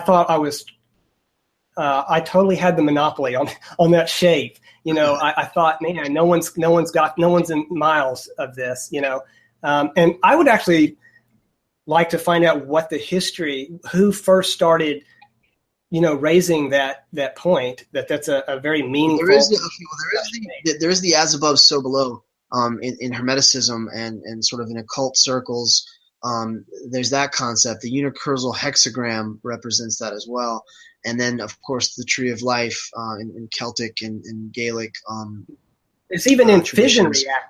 Like if you look at fission reactors and things that science is doing, and if you look at the electromagnetic let's get this straight right now. This is an aspect of biopan ontology that is almost fundamental. That people they can't grok it, but when they do, they can't not see it. Once they understand that what we're talking about is not necessarily a physical shape. I mean, the shape, the visual representation of it that we see sort of manifested in the tree of life, or in that donut shape, that like basically you have the electromagnetic field of the earth, or the electromagnetic field around a human, or the shape of any fruit or vegetable. You can slice it in half and see this. I mean, every single form of vegetation or plant life or organism, biological organism, exhibits this pattern. Actually, the pattern is the energetic basis for its own form. So the forms are really reflections of the actual model itself. And what you have is exactly what you were talking about. You have 2 points of polarity. Okay, you have a head and a tail, and you have a center. I mean, I guess we could relate it to like the tree. That's the easiest model for people to envision. Yeah, in fact, in my original painting, I was actually in front of or part of a tree, and like your symbol, the branches came and fused in with the roots. In fact, when I first saw that image, tree is a very powerful ancient symbol that communicates. That is the symbol of biopan. Is the tree of life. Specifically, the symbol that you use, where the branches actually fuse into the roots. When I first saw that some years ago, not on your thing, but I had seen it somewhere else. When I first saw that, I have to admit I was a little disgruntled, because that was one of the main aspects of my painting. Because you're going to see this tree and all these branches. Reaching out and then you're just a branch yourself, guys. You're just a branch, man. You're not the you're not the whole tree. Remember, you're just a branch yourself. Don't be disgruntled. Don't be jealous, man. Like we're all we're all tuned in. Like we're all mediums for this truth. Well, I was disappointed because we all want that opportunity to announce an idea, or to get a little what like look, it's like a little kid when they do a cartwheel for their parents, like, look at me. Oh, you want your recognition, of course, man. Of course, there's nothing wrong with that. I mean, and you represent that. You represent something very strong, very powerful, and in your own unique way. You are a unique expression of Omnia that is communicating the most valuable truths. And you're gonna do it in your own way. You're gonna do it in a multifaceted way. I mean, you do it through your music, through your videos, through your artwork, and through your writing. And think about that, dude. I mean, how many people can put that on their resume, that they're an author, they're a musician, they're an artist, and they're a YouTube creator and a blogger, and you've got all that. I try to keep. I always try to keep my ego in check. In fact, anybody who knows me, would say that they know that I wouldn't be the first to push my way in front of the line, but I think it's healthy to have some ego. Ego is one of the things that helps us want to get up in the morning and climb that metaphoric mountain. But I'm not the one that says we should demolish our ego. I don't buy into that. Like I think our desires and our ego, it's who we are. I don't necessarily agree. I don't think it's a bad thing. As long as we keep it in check, as long as we keep it once again that balance. But when I first saw that symbol, I was like, shit, because I was like, I couldn't believe it. I was like, God, somebody beat me to it. But I've had the same experience. Every time I see. When I watch a YouTube video or I see someone expressing pantheistic thought that I've been, well, damn, I mean, if you want to talk about like that, like every stage along the way, that when I was learning about Christianity, the origins of religions, and I studied comparative mythology, and every time I wrote a book, I would the next day, I mean, this is after doing months and months and months of research and just completely devoting myself to it. I go to the bookstore, go to Barnes & Noble, and then there's Ellen Pagels has The Origins of Satan. Like she already wrote a book exactly, covering the same topics. And I'm like, well, great. If I had just read this, or if I just watched this YouTube video, or just this happens every time, actually. I'll do all the hard work. And then the next day, I find a documentary that completely embodies, in a comprehensive way, everything that I just spent like months trying to get to the bottom to and compile on my own. But then again, there you go. It's the experience of it. I wouldn't feel so strongly about it, and I probably wouldn't be as invested in it had I not had to do the labor intensive work myself. If I wasn't assiduously pursuing these things, then it would probably not be as important, and I wouldn't try to promote it as much. So I don't know. It's frustrating, but then at the same time, it's like you said, you're recognizing there is this pattern. There's this universal pattern of everyone sort of in their own way coming to terms with the truth of the universe, and we're evolving beyond. We're letting go of these old paradigms and transitioning into this greater understanding. And there was at one point, I think you said something about the time periods or the eras that we're living in. And we are in the Kali Yuga, according to Hindu traditions, which is like the worst of the worst, where everything just pretty much falls apart and goes to shit. But then after that, we transition to the Golden Age. And according to other sources, we're actually entering the Age of Aquarius. So it's definitely like a time of transition and upheaval and turmoil. But I mean, as with like the Y2K or the 2012 phenomenon, it's like everybody gets so hyped up, and it's like, is there really a shift, a cosmic change? We're aligning with the center, or do we just create it, or is it just like a psychosomatic creation based on our focus and our intention, so that we end up actually creating that shift because everyone believes in it? So it's interesting. What I noticed is that I believe a shift is happening. But it goes to the law of compensation. There are certain things that were really bad the further back you go into history that we don't have to deal with now. I mean, just really cruel, painful, torturous events. But we lost, as things shifted. The law of compensation, which states that for every loss there's a gain, and for every gain there's a loss. Right. So it's right. So as we shift, and we have improved in certain ways, but as a result, we have lost things, and we have gotten worse in other areas. So it's that compensation thing. But I still believe the pendulum. At first it was violently shifting back and forth, even though it was constantly being experiencing that compensation thing. For every gain there's a loss, for every loss there's a gain. But now we're getting to a more comfortable undulation, and finding that equilibrium. Like the seesaw, it was violently going up and down, and now it's sort of balancing out. It's still moving, but it's sort of balancing. Right. It's going a little bit slower. It's slowing down, and eventually, you're right. This is exactly how I envision it. Actually, that will eventually that flux and that polarity will sort of balance itself out until there's a nice kind of hum, maybe like an om sound. Yeah. I should probably, before it gets too late, I'd like to try to somewhat explain why I don't believe in the Big Bang Theory as it's currently described. Do we have time for that? I mean, sure. Yeah, man. We can go for it. And I still wanted to get you got to get out your websites and all your contact info and stuff too. In fact, you can also do that at the end. Okay, yeah, and hopefully you can maybe provide some of that in the description. We'll provide links and everything. No problem. Okay, well,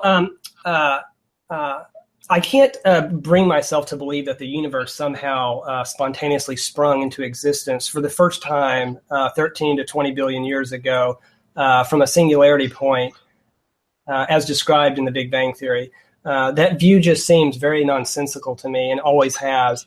I've always had trouble with creation theories because no matter what initiated the beginning, whether it was a Big Bang or a God, something must have initiated the initiator, and so on, leading into an infinite chain of causation.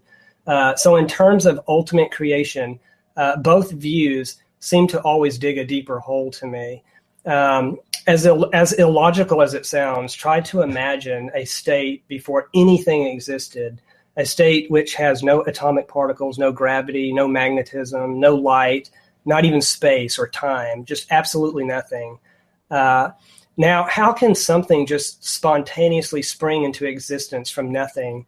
I mean, even if everything sprang from some type of hot, dense point for the very first time ever, how did that happen?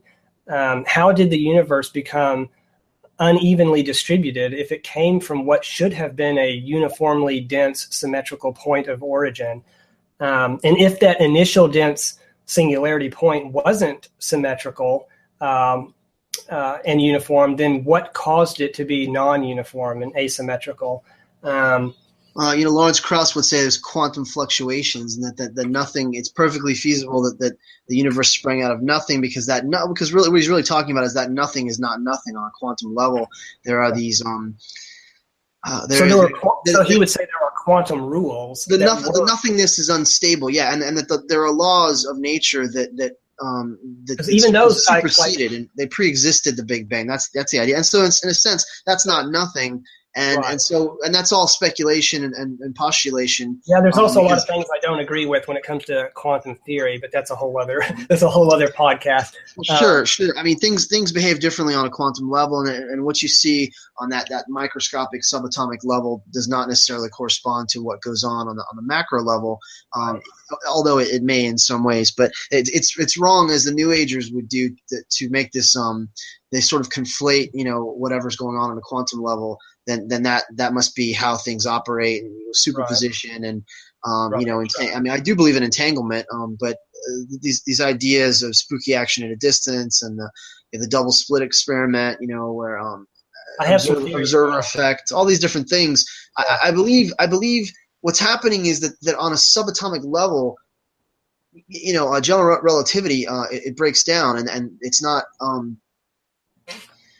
It's not in line with quantum theory, and they're sort of incongruent because what's happening is you're entering like another dimension. You're entering another realm where the laws like the epicenter of a black hole. When you reach the event horizon of a black hole, time and space as we know it break down, and the laws of physics just no longer apply. And that's exactly what was going on with the singularity. Milliseconds before the Big Bang, the laws of physics break down because what we're seeing. Let me just say this point real quick, and I'll small point real quick, and then you can finish.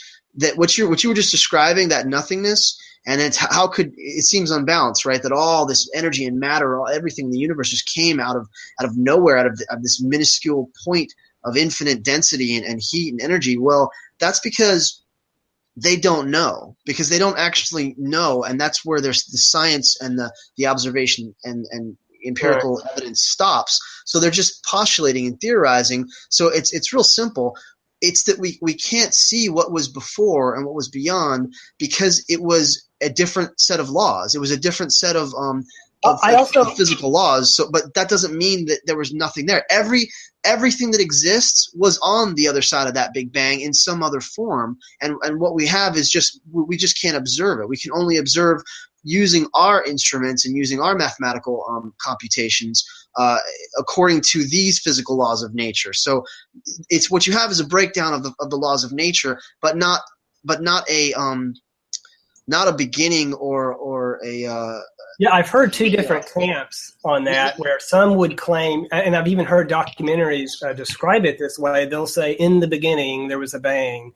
But some have now come forward and said, well, that doesn't necessarily, we're not necessarily claiming that there was nothing and that something came from nothing. We're just saying that it all came from this singularity, and what happened before that, or there's speculation and they don't know. But I do plan to get to that as well. But in terms of what mainstream science is saying about it right now, because I got a few notes on that. But I also never understood how this singularity point could be super hot if time and space did not yet exist. Because in order for something to be extremely hot, it has to involve fast-moving particles and space.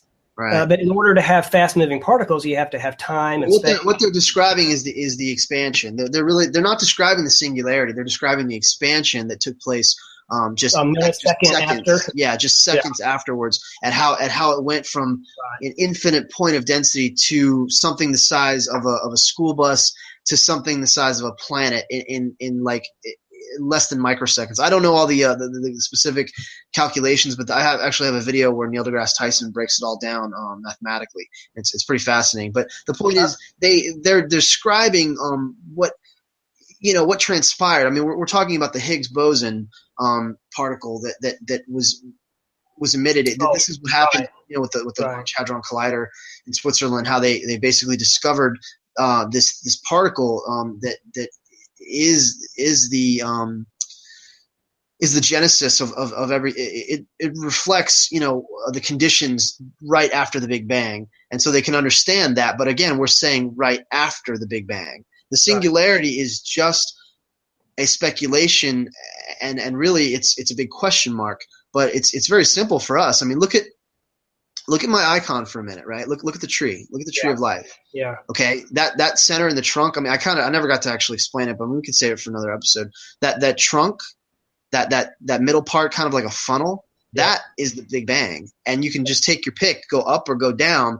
That's the universe. The universe is expanding outward in every direction, because this wasn't a moment. This wasn't a moment there wasn't the first moment in time. This was the first moment of time. It expanded outward in every direction, in an unbelievable speeds. Yeah, you're describing my painting. You better finish that painting, man, because we got. You got to share it with the world. But basically, talking about an hourglass. Okay, if this is a physical model that will help, even though it's not necessarily accurate, because like I said, it expanded outward in every direction all at once. So we're thinking more of like a bubble that expands, but it helps to visualize it. You have an hourglass shape, basically, or like a tree with the branches and the roots. But you have an hourglass where the really skinny part in the center, that's the singularity, and then it expands outward in one direction. It just keeps going, and then what was on the other side of that? Well, what was on the other side of that was the exact same thing, just going in the opposite direction. Right. So let me put this in a sort of metaphorical religious language, or anthropomorphic personified language.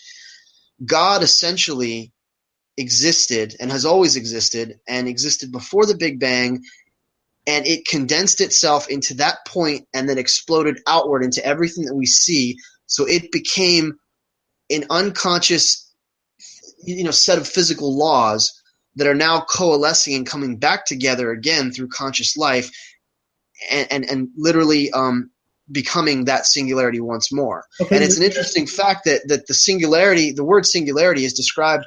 They use it to describe what was before the Big Bang, and they use it to describe what happens when artificial intelligence, when AI goes online and actually grows exponentially and takes over everything and becomes a self-regulating autonomous life force on its own. So you have the two polarities where that's even intuitively, our scientists know that what singularity represents is the infinite. It's God. It's the infinite expansion.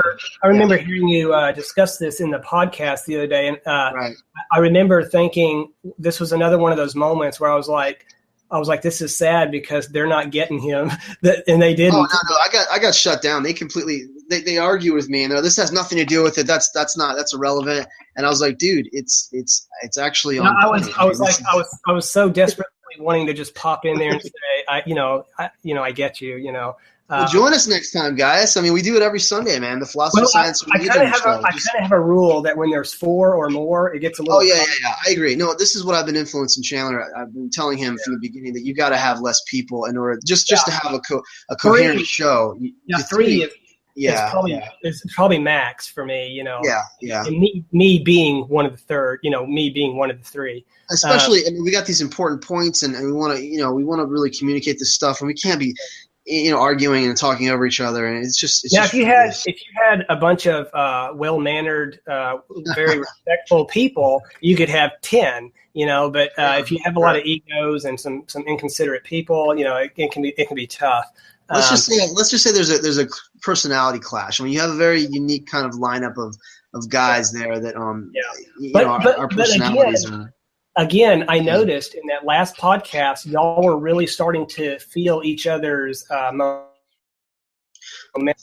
let the other talk, and I really enjoyed that one and thought that y'all on certain levels we agree, because on the levels where we do agree, I guess it's feeding our egos because we're like, we got help now. We're making our helping somebody else is helping us make our points. But even when y'all disagreed, y'all did it more respectfully as a collective this time. And it was easier and funner to listen to, and I think y'all accomplished a lot. Even when y'all didn't agree, I thought y'all really did a good job of presenting your points.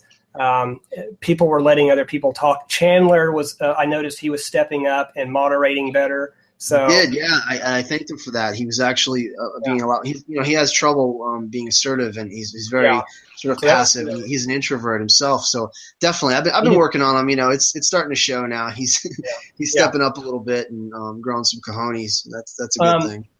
But I guess to get back to the thing here, the point, another main reason I have, and you kind of touched on it on the last thing that you were kind of covering. About the singularity. Another main reason I have trouble with this Big Bang Theory is because I believe it implies a finite universe with an edge. I believe the universe is infinite in all directions. In other words, as I wrote in my essay for that contest we partook in. That contest. Don't remind me. Don't bring that up. Bad memories. But I wrote in that if a yellow butterfly ventured out far enough, it would eventually emerge from a yellow butterfly. And I don't know what your view is on this. Like not only do I believe that we are currently in an atom, but an object on a larger scale. We are within all possible objects within the whole tapestry of what is required for the whole thing. You're speaking of the holographic universe, or the fractal nature of things, where everything is really a version of every. It's also called correspondence in Hermeticism. It's called correspondence. Where everything is really a fractal, and it's a version of everything else. Like when I say a hologram, I don't mean something that's not real. I mean how holographic images can form three-dimensional illusions, because each part of it actually contains the whole, so you can see it from all sides, even though there's nothing. And it's a repeating pattern. This pattern of the allness repeats. But, if we were to somehow expand and keep expanding or keep venturing out, I do believe that I would eventually come out of a hairbrush, for example. And if I kept going, I would again come out another hairbrush, only slightly moved, a little differently. Maybe I actually I get what you're saying. I don't think a lot of the listeners will get this, but I do get what you're saying. I mean, you're talking about the infinite possibilities. And you're really talking about scale, like no matter how far you go on the micro scale and the microcosm, and no matter how far you go out in the macro universe, they will eventually connect and overlap each other, and they continue infinitely. And we're talking about the Mandelbrot program. And if you've watched the Mandelbrot That term sounds familiar, but I don't know that. It's a computer simulation. It's a program that shows. So it was to help scientists understand that the expansion of the universe and I love that on a quantum scale, like how everything. No matter what. Okay, you take an object. You're talking about those fractal art. Yeah, you look like it looks like a bug kind of, but any point, any position, any aspect of that form, when you zoom in on it at a microscopic scale, you have the same pattern repeated over and over again. In fact, that's pi. I mean, all you have to do is do the equations mathematically. That's exactly how nature functions. It always continues to reproduce itself infinitely. So there's never an equal equation where it balances out, and that's exactly the contrast and the flux and the polarity that we were speaking of earlier that keeps it going. That's why there's endless varieties of form. Yeah, in fact, I saw a documentary where they actually went into great detail in how the way branches grow and leaves grow, that they said it matched that fractal principle and those equations. And I really wanted to learn more about what the actual equation is, just because that was impressive to me. Just look up pi. Just look up the mathematical. Well, I know what pi is, 3.14. But what does that tell me? 3.14. Is that the ratio? Are you talking about the ratio? No. The equation that it never. Because they can't just be applying. This ties in with the golden ratio, the golden mean, and how it continues to reproduce itself slightly different each time, and it never balances itself out, and that allows for an endless variety of forms and shapes and biodiversity. That's the mathematical equation of the universe. Really, in my book I get into this, man, and you know what? To keep this simple, what happens when you take a mirror and you put it in front of another mirror, and you see your reflection, and then you slightly, turn it just a little bit. You have an infinite number of reflections that continue, and each time you shift that mirror a little bit, it shifts the entire. You have a whole universe there, basically, and so I've actually used that analogy. The barbershop mirrors is what I refer to them as, the cosmic barbershop mirrors. That's the way the universe repeats itself and the pattern. So that's neat that you use that example. So, but what we have, on a fundamental level, and I'll just say this in a poetic sense. Either people are going to get it or they're not going to get it. I don't think Chandler got it the other night when I mentioned it. But what you have in existence is essentially not the creator of the universe, but the universe itself that is a creative power, a creative force, looking at itself in the mirror. There's a reflection there, and it's just literally exploring its own reflection. And every little bit of movement, every little shift in a position creates alternate universes, and it goes on forever and ever and ever. And that's what you have. You have a multi-dimensional. I call it the omniverse. I don't believe we live in a universe. I believe we live in an omniverse where you have every and all possibilities, infinite possibilities, and we are just one little branch, one little leaf on the endless cycle of the tree of life. So, well, I've always been cautious about the infinite possibility thing, but I think I know what you're trying to say. But there are certain possibilities. Again, like there's the possibility that 1 + 2 = 33. That possibility does not exist and never will. And I don't mean infinite possibilities in this configuration of this universe. I mean infinite possibilities of the universe itself. That each time the universe big bangs and then collapses in on itself and reassembles and then reforms and then expands out again. That's what I mean. I mean the multiverse exists simultaneously at all times, and it's also from our perspective, it's in the future and it's in the past, and it just continues on forever. I don't mean in this particular manifestation of Omnia. I mean that this is the purpose of existence itself. That each time it's just literally breathing, man. It's just breathing. It's a heartbeat. It's respiration. It's precipitation. It's blood flow. It's the way water flows and the cycles of transitioning from a solid to a liquid to a gas, and on and on and on. like one of my it's a life cycle. I mean, we're literally talking about the life cycles of the universe. One of my favorite movies is Circle of Iron. I don't know if you've ever seen it, but Bruce Lee wrote it, and it also used to be called The Silent Flute. And if you get a chance, really try to find that and watch it. Circle of Iron or The Silent Flute, and it's a quest for knowledge. And at the very end, this is actually one of the movies that inspired me to a ridiculous level to go on my own journey and to search for truth. This movie just really awakened something in me.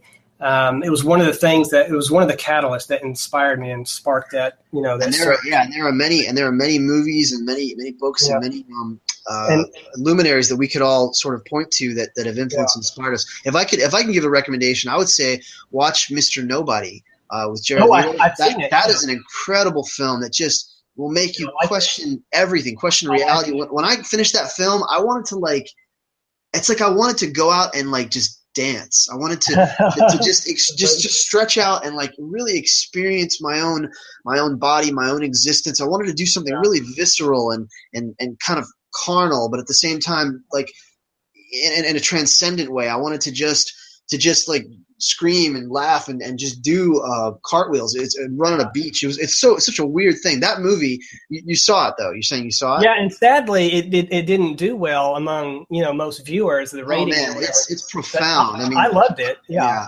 That it represents everything. It's speaking of the multiverse. It's speaking of the nature of time, and kind of I guess something else that echoes this was the Curious Case of Benjamin Button with Brad Pitt. That was interesting as well. That what we perceive, as growth and aging could, if it were in reverse, and how the memory is being lost as the person's getting older because they're actually physically becoming younger. Well, there's truth in that, man. There is actually this very intuitive truth to the idea of a push and pull. Of progress and resistance, and it ties in with everything that we're talking about. But definitely, Mr. Nobody. It was fascinating. Two other movies that inspired me when I was very young was The Dark Crystal and The Never-Ending Story. Those had a profound. I used that theme song for my that's right. My intro for my. My dedication, my acknowledgement and dedication series of videos that I made for to promote the Pandeism anthology book. That was the exploration. And I don't know if anybody really grasped this, but what I was representing there, that journey, that sort of exciting, fun, incredible, mystical journey where you see from the cosmic perspective, and then there's kind of a descent, and it goes down. It travels through this wormhole until it finally comes out, and there's this balancing sort of equilibrium at the end. What I was representing there was the journey of the Omnia, or the journey of the divine, incarnating into physical matter. So you have this potential energy that's just cosmic and infinite and all knowing, all seeing, all intelligent, everywhere, omnipotent. And then it condenses, it coalesces, it takes a journey where it essentially falls from grace to become this physical universe, to become what we perceive as nature, and then it'll transition and go through the whole process and the cycle again in reverse. Yeah, that's one of the main represented. Yeah, that's one of the main themes through that epics novel that I'm wanting to write that I told you about. That I was kind of described it as it's my Star Wars trilogy or whatever.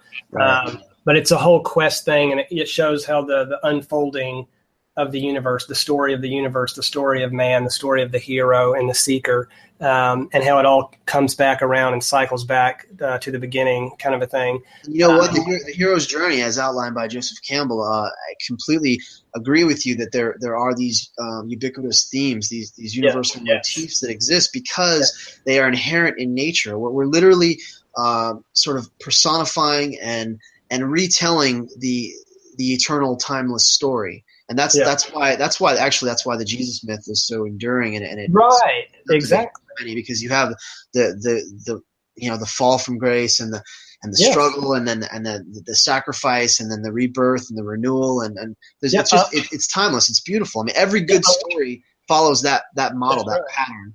I'm hoping to express like one of the, it'll never be perfected. It'll never be perfect. It'll never be 100%. But I want to try to achieve, trying to get to the essence of that ultimate story and those ultimate themes.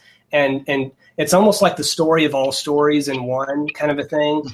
You got to read Portals, man. If you read Dreaming of Portals, I think it'll set you off, man. I think you'll get so pissed off and mad at me because I created exactly what you're talking about that you'll end up trying to outdo me, and you'll create something even better. Yeah. I remember seeing, and I told you about this. I do remember seeing a lot of similarities. I've actually got a lot of this epic novel written in so many different chunks and drawings and things, but to edit it one day and to finish it is going to be a monstrous undertaking. You got to start somewhere, man. Don't let it overwhelm you. I mean, it might be daunting. Right. It could be And by the way, it could change the world, man. That movie Circle of Iron that I was telling you about, I forgot to finish my point on that. He, at the very end of this quest, he's been looking for this book. It's the book of all knowledge, of all wisdom, and he finally gets to the ultimate level, to this temple where it's like the sacred book that they guard, and he's finally given the privilege to sit on this throne of wisdom and open up this book. And when he finally opens up this book, it's a huge mirror, a round mirror with kind of a yin-yang-y kind of trim to it. And then he turns the page, and basically every time he turns the page, it's nothing but mirrors on the left and on the right, the left page, the right page. And so what it was trying to convey and communicate was that he was the book. He was looking within. There's no book with higher wisdom than the material within, the insight. And this ties into what I say, man, that you want to understand life, you want to understand God, you want to understand, the mysteries of the universe. Just take one little chunk, one little piece of anything in nature and study it and examine it, and you will find the answers. You just have you have to recognize that literally God is in all things. That's why we believe God is in all things. So the whole package is in everything. I'm telling people, I tell people all the time that the greatest Bible, the greatest book, the greatest Bible is nature itself. You read those pages of the pages of nature, you'll learn what it will attempt to teach you. Not everybody will be able to interpret or read the language of truth and wisdom, but if they at least try and look to nature, they will at least come a lot further than they would trying to read a lot of other, material that was man-made, so to speak. So yes, I totally agree with that. And then maybe one final point. I don't know if we can top because we're getting to that. I could sense the elevation of ideas and thoughts, and this is like the journey of apotheosis, where we're all making sort of metaphorically and physically, tangibly. In the evolution of our species. But remember the Dark Crystal, right? What was it about? It was about duality. And you have the Skeksis, which were the evil, corrupted, sort of fallen version of what they originally were. We find this all out at the end, of course. And you have the mystics. The mystics were the wise, ancient, sort of the healers, the shamans, and the Skeksis were represented. They were like these vulture-like, gangly-looking evil creatures that fed on other life forms and were absorbed the life essence of these other little creatures and stuff. And then at the end, you actually, there's this incredible poetic. It was a really powerful message to me. It was one of my favorite films. I mean, it was incredible puppetry work with Jim Henson's creature effects there. But what you have is they come back together, and because I didn't understand at first why when they killed one of the Skeksis did the mystic disappear. I never understood that. I was like there, and then you start to connect the dots, and you realize they're actually connected. They're actually sprung from the same mold, and at the very end. When the shard is returned, through the sacrifice, I can't remember the names of the characters of the. You're doing pretty good. The Gelflings, the Gelfling characters. Yeah, the Gelfling.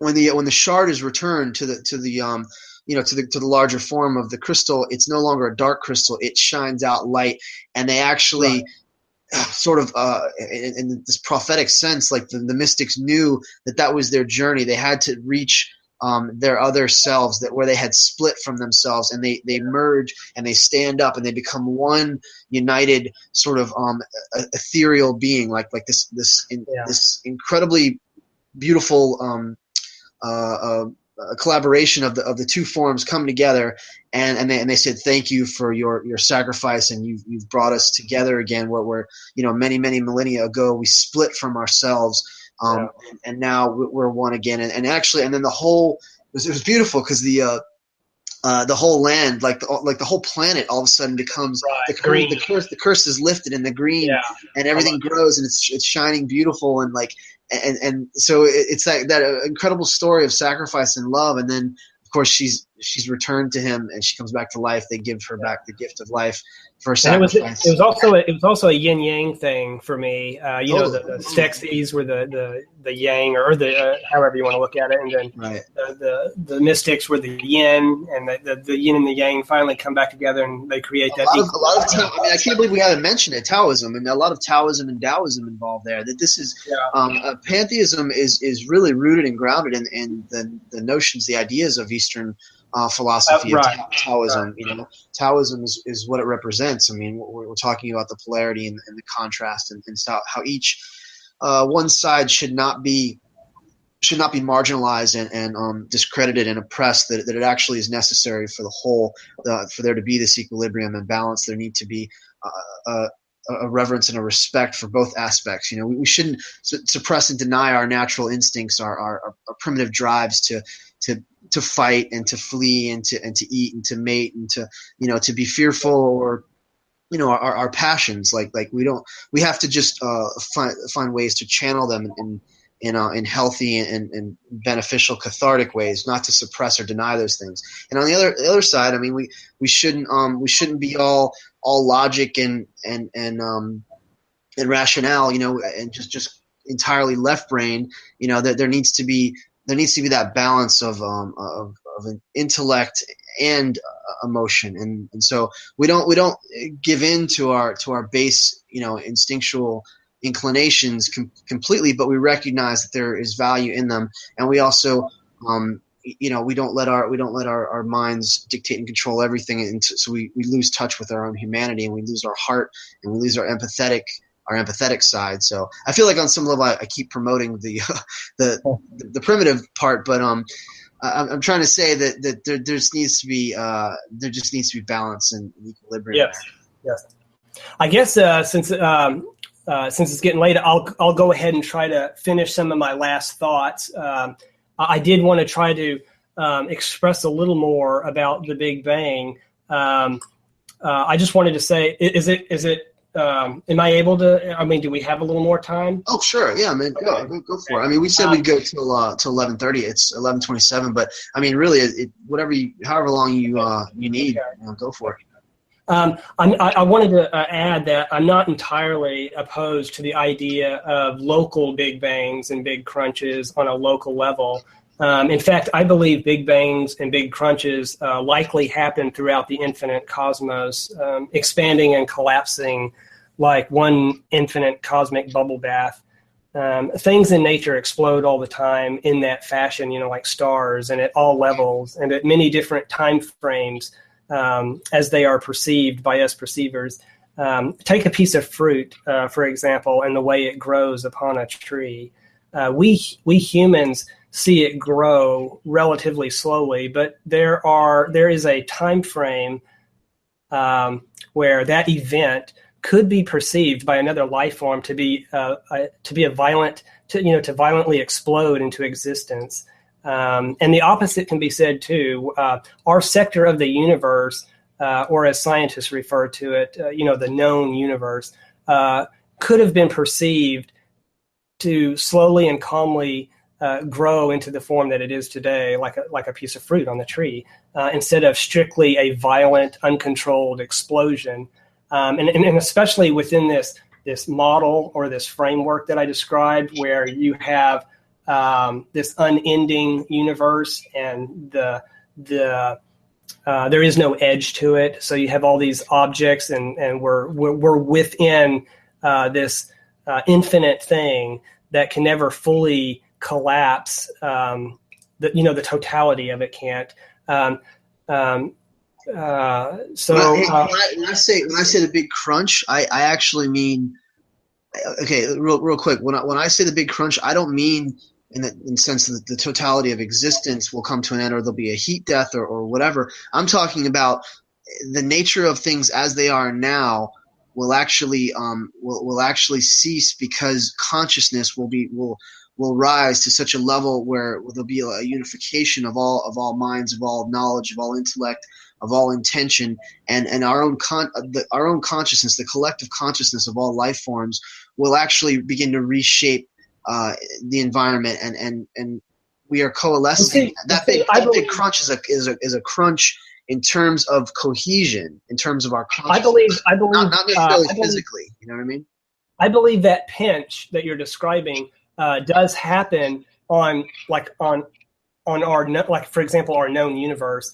And it can even extend beyond that for what we know of as that thing that will one day do that crunch.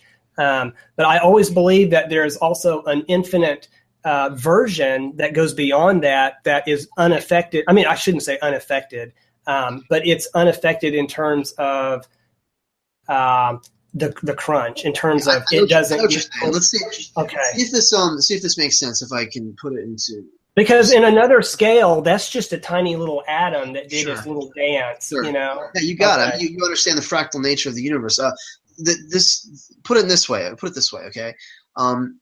We believe, we think, we theorize, we postulate, and we have pretty good evidence that the physical universe, as we know it, began 13.8 billion years ago.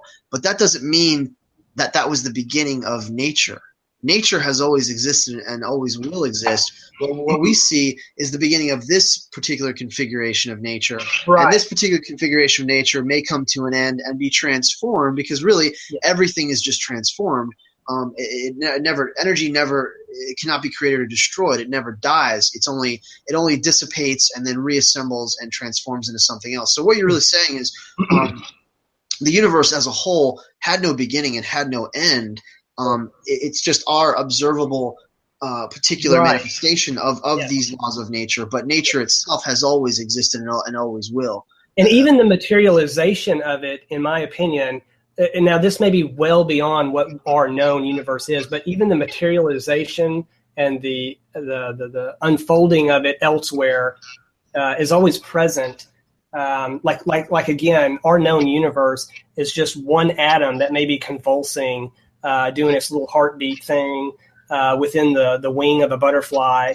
It's poetic, it's beautiful, and it's mind blowing when you consider it. But we've seen this sort of this metaphor played out at the end of Men in Black, where the little marbles, that actually every universe, every galaxy is really just a marble, where some larger life forms are playing marbles, and it just keeps going, because at some point one of the aliens says, you humans, you just can't get over the idea of size, and size is irrelevant. Size is relative, and you don't realize that the actual galaxy was in the little jewel hanging around the cat's neck, and so people have often theorized, and they'll say, well, maybe our universe is just it's just a bubble, it's just a blink in time, we're just a pimple on the backside of some other gigantic animal. And it's true, because the further you go on the micro scale, I mean, you look at the connections of neurons in the brain, and then they have the simulation and the model of what our physical universe actually looks like, and you have these filaments and these patterns, these fractal patterns that look like veins, and they branch out, and they look exactly the same. That like the universe is really just a set of neurons in the brain of some larger organism. And of course, many people disregard this, and they just dismiss it, and they'll say, that's Gaia theory and all that. That's all crap. That's not how the universe functions and whatever. But I think there's absolutely some very intuitive truth to that. Here's what may be a kick in the cornflakes for a lot of listeners that may be listening to this one day. Many well-respected scientists, both throughout history and now, don't agree with the Big Bang or expanding universe theory for multiple observable reasons. that seem to contradict those theories. And one of the most important ones being that the certain observations of quasars during the early 1960s by a man, I think his name was Holton Arp or something like that, who is often referred to as the modern Galileo. He revealed that red shifts are not always due to the speed of an object relative to another, as Hubble's law suggests. The fainter a star, the faster it's moving away. I never understood why, in fact, I never understood why scientists were brave enough to even make that strict assumption that, the fainter a star is, the faster it's moving away, or that that's the only thing responsible for red shifts, because in fact, we already know gravity can alter the frequency of electromagnetic waves, like when light is emitted from the planet or towards it. A lighter mass shows a larger red shift compared to a heavier mass, if I'm not mistaken. Another possible good reason to believe that light waves emitted from distant galaxies mainly shifted towards the red spectrum is because they are being slowed down by all the stellar dust along the way, giving a false impression of an expanding universe. This would explain why the further out a star is measured to be, the faster it seems to be moving from us. Right. And I finally came across I finally came across a really great documentary not a few years back, which you'll have to see, by the way, that reveals how a growing number of reputable scientists now believe that the Big Bang never happened. And it's the title of it is The Universe, Cosmology Quest, which is actually a very boring title. They should have called it something like, The Big Bang Never Happened or something like that. But it validates many of my long-held suspicions that a lot of people actually attacked me for, or didn't take me seriously. That the universe is not expanding as described by mainstream scientists, and that the Big Bang Theory and dark matter, they link this all up. These great scientists that finally came forward in this documentary, they discuss how one thing after another, there was a lot of corruption involved and a lot of politics, but it's extremely interesting how they piece together the history of why this theory got pushed forward, including things like dark matter, which were actually created as a fix to fix some of the results they were getting. The mathematical equations, right? Yeah. In order equations didn't work out, so they end up just basically it's like the singularity. It's I don't know, so we have to just come up with something to they fill the kept gaps. coming up with these new constants and these new variables and these new conditions. It's fascinating. I've heard that the concept that it's not. Well, let's just look at it. Let's look at it historically. Okay, I mean you have the geocentric model, of the universe, basically, that the sun revolves. I mean, the sun revolves around the Earth, and then that was updated. And you have the heliocentric model, and you have Kepler and in fact, in that documentary, they actually allude to that as an analogy of what's going on. How they in the beginning they had all these epicycles or orbits. The crazy model that they had in order to force their view that the Earth. They thought it was spherical. They thought it was the center of. They thought it was a geocentric sort of galaxy universe. And then it changed and it shifted, and originally it was spherical, and then it became. We realized that it's actually an elliptic. That the way that the planets rotate and revolve it's an elliptical orbit, and then it kept changing. All I was trying to say was you see this shift of emergent information. That okay, well then we think okay now it's the steady state of the universe, that it just, they originally believed that it was just constant and that the universe is all there is and whatever. And then they went back to the Big Bang thing, which kind of made a lot of creationists happy. So see, God did create everything. There was a point in the beginning, and they got happy about that. And then there's they realized, okay, everything, there's this expansion, everything is moving away from each other, so it's going to eventually slow down. They're like, oh, no, wait a minute, it's actually speeding up, and the galaxies are moving further and further away from each other. So it keeps changing, and these models continue to be updated. And I agree. I mean, knowledge and information is in a constant state of emergence. So we shouldn't hold too firmly to any of these postulations and theories about cosmology. Have you heard of the electric universe, guys? The plasma model of plasma cosmology. They talk about the plasma model in that documentary, I believe, and the steady state model as well. And it does account for a lot of the phenomenon and stuff. But then again, that would prove Einstein wrong, and there's so much. People have a lot invested in this stuff, and they say that science corrects itself, but there are many scientists that are fairly stubborn. Yeah, it's interesting that you bring that up, because that was my next point. In this documentary, several prominent, innovative scientists have actually had their opposing views unethically suppressed by many respectable institutions.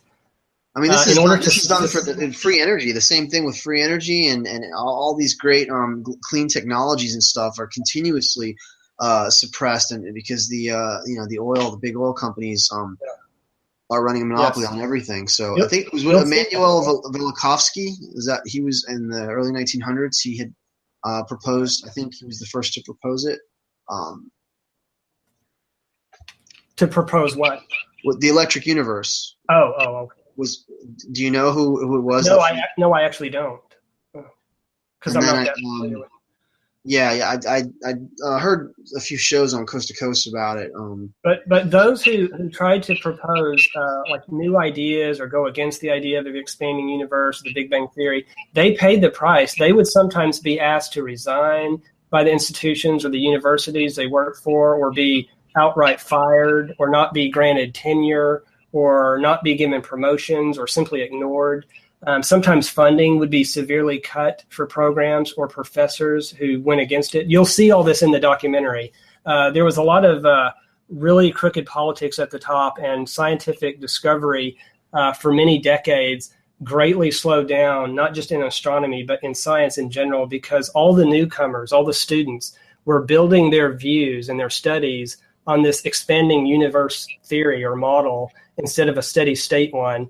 And unfortunately, these so-called reputable science institutions and universities have kind of become the new priesthoods. Meaning you basically I was about to say that the parallel is can't be denied there. That you believe what they tell you to believe, and it's like Catholicism all over again. Yeah, it's just like the religious institutions. So it's repeating itself. Like the those who are in authority high up. The experts, the so-called experts, they're the ones who try to tell everybody the worldview and how everything works. And many theoretical physicists today, even, they pretend to understand it and fool themselves and others into believing it, that it's perfectly logical. And sadly, theoretical physics has become further and further removed from experimentation. And as a general rule, which I now live by, if someone can't explain a concept in simple terms without all the complex math and fancy terminology, then it is very likely that the concept is flawed or is not to be understood because in actuality it is illogical or nonsensical. And the same thing, I feel the same way about like relativity and quantum mechanics. There are aspects of those theories that I agree with, and there are experimental results I agree with. It's just that their interpretation of those results, those experimental results, I strongly disagree with. So, sure. Yeah, I mean, because many people have vested interest in stuff, and it's just like the religious leaders. They say, truth goes through. Schopenhauer says.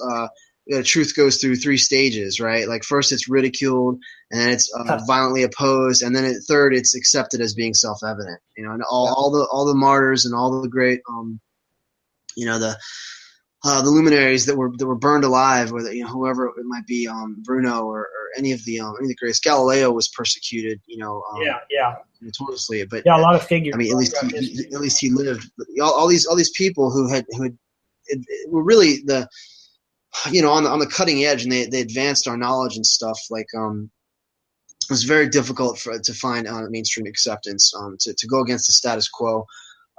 it's like the hardest thing to do. And this is, I mean, it's interesting because we have our own theories, and here in a sense, pantheism and biopan represent a kind of the synthesis, a marriage of science and spirituality. A philosophy that completely integrates and it provides essentially like a theory of everything. For me, I believe we may not only live in an electric universe, but I believe we live in a biological universe. I believe that the entirety of the universe is just a living system. It's a systems model, of biological life on every level, from the macro scale all the way down to the micro.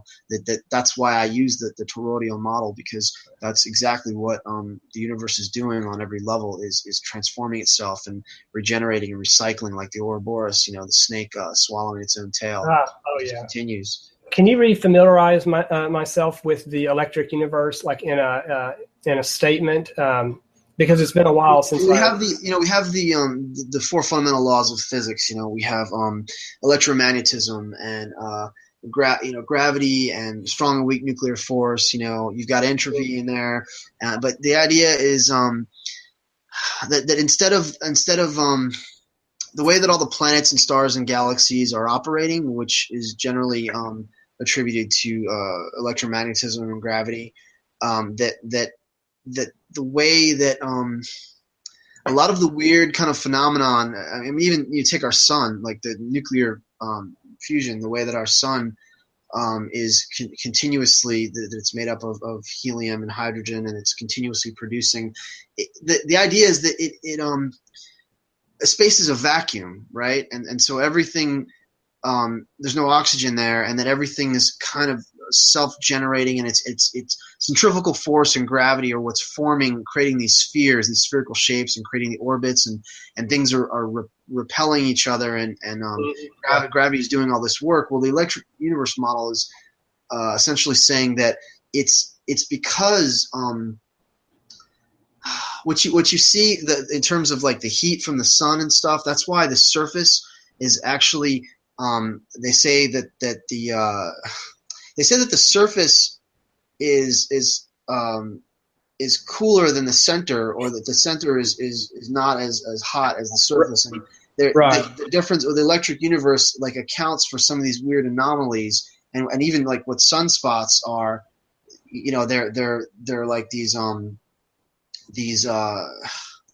it's difficult to explain because I don't know the lingo very well, but I mean I understand the basic concept that. But they don't believe in it like a Big Bang event, do they? I mean, it doesn't. Actually, I'm not sure. I'm not sure about the postulates about the origins of the universe, but it's more about the function of the universe. That what we see and the way that the planets and the way that the stellar bodies interact with each other. The idea, the premise is that it follows much more. In terms of electricity, that everything is operating more on the lines of currents of energy, and instead of magnetism. Everything essentially in the way that the solar systems and the galaxies operate comes down to magnetism, and nuclear fusion and stuff like that. And what the electric universe says is it's actually that everything they're really just charged particles. That are there's fields of energy around everything, and it's operating in terms of like an electrical system instead of a gravitational system. I mean, that's probably a really shitty way. I have a friend who actually could break it down even better. He's really really into it, and I'll connect you with him. This guy. I was just trying to find out if I should revisit that, and because I just barely am familiar with. There's some truth to it. It also gets into some weird conspiracy theories about Nibiru and Planet X, and how the as this rogue, whatever it is, a rogue planet or a brown dwarf came into proximity with the Earth, it created these catastrophic events, and that the what do they call the electric I can't remember the name. The poles, the electric arch of the sparks flying off this thing look like horns, and that like it was just blazoned in our memories. And so this is our concept. It ties in with a lot of ancient mythology and stuff like that with Moloch and the destroyer, the nemesis. Actually, something like that was there was kind of a cool representation of it in The Fifth Element. Remember that planet that was going to like destroy everything? Yes. And it was coming, and then I love that movie. That's another great movie. It has some great themes in there about the elements and stuff. But anyway, so the nemesis planet, that the way that it was viewed, because as it came into what's that word, man? Help me out. There's a word where planets come into proximity with each other and they perturb each other because of their magnetic or their electrical field, and that was the idea, was that it looked like horns, and then that's the origin of our concept of the devil, and it ties in. There's a lot of weird probably non sequiturs there, but it ties into all that stuff. So some of the Electric Universe model gets into a lot of sort of hokey stuff, but it's definitely fascinating, and it does account for a lot of the phenomenon that we observe. Well, I guess some of the things I'd like to say in closing before we have to, Yeah, man, shoot. Just give out your information too. Tell us where we can find you, and like what your main gig is now, like what you're working on. And okay, I'll try to do a little of that. Just your contact information. I guess in closing, there are too many scientists who play along and pretend to understand some of these, outlandish ideas due to ego and fear of appearing incompetent, and that we should always be cautious of overly complicated ideas that we don't understand, and that we have to resort to all this mathematics and all these experts. Politicians and bankers have been using this trick for thousands of years. I'm always telling people we shouldn't allow ourselves to so easily bow down to what mainstream scientists tell us what to believe. Again, it reminds me of the classic Catholicism all over again, where only so-called experts on high get to tell everyone what the reality of the world is, and how we should never go against their assertions, and we just need to and that we just need to trust them or believe them, because that and too many people are afraid to go against the grain and object or say that isn't so. It's kind of like the emperor's new clothes kind of a thing, and I've kind of tried to tell this to a little bit in Scientific Pantheist group. Because I've kind of sparred with a few of them. With that, that's. I won't name names, but what they're doing is they're making the opposite mistake that so many people have made throughout history. We were a little too religious, a little too spiritual in the beginning, and now they're overcompensating and going way too far onto a almost worshiping. What the expert scientists are telling them. I love science. I love the scientific method. I respect it a great deal, and I think it's one of the greatest ways for us to predict the world and to better understand it. But hopefully, in conjunction with philosophical logic and reasoning. And there are certain things that people for too long, for decade after decade, that they just ignored because of the politics of it, and they kind of were even controlling what universities were teaching, and has really slowed down progress. And think about how many, and this affected me as well. For years and years, I believed in the Big Bang Theory, or I shouldn't say I believed it. Because it never rubbed me right, actually. I have so many memories of questioning it, even as when I was out of high school. But there were so many times where I would attempt to build my worldview or my model on that, because I assumed that they were like the adults minding the store, that they knew what they were talking about. And I didn't realize how much infighting and politics and fear-mongering and all this stuff that was going on, and all these great scientists that were suppressed and all these great ideas. And you find out, this happens in medicine. This happens, the cure for cancer, whatever. I see this all the time, or better fuel, more efficient fuel, or a way to not even use oil, or, you see this everywhere.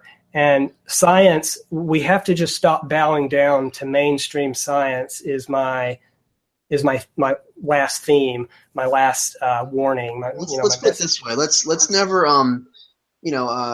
let's never worship or idolize anything, and let's always remember, like as Christopher Hitchens would say, that every authority figure is really just a chromosome away from being a chimpanzee, and it shows. That really we can't really have any sacred cows, and we have to always remain humble and open to new and emergent information. And I would say the same thing, that just question authority and don't sell yourself short. Don't second guess yourself, because we have just as much potential and we have just as much access to the infinite and the divine as anyone else. So we can. It was always the sort of small men and those who were the underdogs that rose to the top and then ended up changing the world and revolutionizing things for the better. So definitely have confidence, and if you have an intuitive idea or a theory or a thought or whatever, don't be afraid to put it out there, and definitely test it. All these things need to be tested. I mean, I submit to street epistemology all the time just to confirm that I don't want to delude myself. I care about the truth above all else. This isn't just something I'm doing that makes me feel good. I'm really trying to pinpoint and understand the cosmos, and I see things in this light that of course we're never going to reach that pinnacle and where we know everything, we understand everything. That's the whole purpose of life, is to experience novelty and learn new things. So we're always growing and we're always changing and evolving, and that's as it should be. That's the pleasure of it. That's the enjoyment. Is life itself is not static or truth is, it's not set in stone. It's not necessarily relative, and we're not talking about moral relativism here, but truth is all knowledge is subject to change. With the very next day, life is change. Everything is always shifting and changing. So all we can do, the best we can do, is to take all that we think we know to be true, based on what we think is valuable evidence, valid evidence, and try to extrapolate a worldview. We need to do this as individuals and stop trying to just follow the leader and be, the blind leading the blind kind of a thing. Oh, absolutely. Yeah. I want people to try to start having their own independent thought, critical thinking, and not just buy into what they're told by the media or by mainstream science, and to really, because this is what, you were asking me about my pantheistic journey. This is what I did. I sat alone and I just thought about all these fundamental things that were taught to me. Some of them were wrong. Some, I found out, or, I still hold that, I believe that they're wrong, like certain things about the laws of thermodynamics. I don't agree with all that. And I don't agree with all of the, theories of relativity or certain components of it, certain aspects of it. And same thing with quantum theory. What I would do, and Einstein admitted he did this too, he would, even though there were certain things that they would believe at his time, he would sometimes ignore that and think, well, he would postulate another possibility and think, well, maybe that's wrong. And I would like for people to have the courage to entertain certain ideas, to entertain certain possibilities, and don't be afraid to kind of play around with it and to speculate. Theoretical physicists do it all the time. They speculate. We can't be afraid to be wrong, but we also shouldn't completely exclude the fact that we might be right. Wouldn't you say? Right. And so yeah, man, I don't know. I mean, we've covered so much here, and this has been a long podcast, and I don't mind it at all, but I just don't want to lose people because. Right. Yeah, that was my actual closing statement, and I will just go ahead and try to provide some links, and hopefully you can also provide these in the description. But I have a WordPress site where I put a lot of free essays that people can read for free to learn a lot about my philosophical views and my political views. And eventually I'm going to branch that out my own personal scientific theories and where I disagree with mainstream science. And I also currently have a page that displays a lot of my artwork, and I will be expanding that page, of course, in the future, hopefully soon. You also have a book. I mean, you have your yeah, I forgot to right? mention that. I have a book that's called The Forever All, a philosophical and spiritual, let me remember. Oh, yeah, a philosophical and spiritual guide. Sadly, it's really hard to look that up on Amazon or Google, because the main title, The Forever All, that just doesn't do well with keywords. So it's good if you want to find that book, type in The Forever All and then my first name, Gaius. But you'll find that I have an ebook version, and I also have it in print. And you'll come across that if you just go to my WordPress site. I actually have a link that shows my ebook, and you'll find the information and the links to get all that. And that's at gaius.wordpress.com. And Gaius, great, man. And you got your YouTube channel as well. I mean, that was focus for a while. And for those who aren't familiar with how to spell my first name, that's Guyus. And youtube.com/Gaius Seralius. Now that one's a hard one to pronounce, so you'll have to write that one out. And then the other one is facebook.com/Gaius.Seralius. And send me a friend request, because I accept them all. So yeah, we got to get you out of the shadows, man. Like you can't be an introvert forever, man. You got so many good ideas, and you're too. Everything you're saying, we resonate, man. We need more like you. So definitely. I just get so engrossed in all these projects that I work on, and sometimes I'll go days without even looking at my Facebook page, or going onto YouTube, and I just get so immersed. And for some reason, I get to where I can't break away from a project. Like I have to follow that through. It's a weird obsessive compulsive thing in mine, I guess. I get it, man. You're an artist. I'm the same way with my writing, and definitely we're all perfectionists in our own way. But yeah, I keep saying we have too much in common, man, to let this friendship sort of dissolve or just waste away. Or not be taken advantage of. Right. We got to stay connected, man, and let's do that, and hopefully you can join us again on the podcast. And I think my friends are really going to get a kick out of this, man. I think a lot of what you said really is going to resonate with my friend Jay, and definitely with Peter and Chandler. This may have been the breakthrough episode that's going to help him really understand what it's like, because he hasn't really been exposed to other pantheists besides George Ortega and myself. So it's a good thing to hear from another pantheist, to hear someone speak in the way that you do, and just to give a different perspective of some of the same ideas, just using your own language and your own personal take on it. So I appreciate the time, man. Thank you for spending so much time with us, and definitely going to have you back on. So let's just keep in touch. And anything else you want to say? A final word to the audience? No, I think that's it. I think I got a lot off my chest, and I enjoyed the experience. This is our source. This is our life. This is who we are.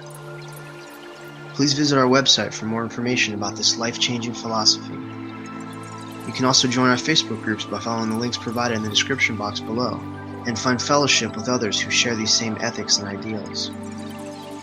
Whoever you are not alone. The whole universe resides within you. Now and forever, in nature we trust.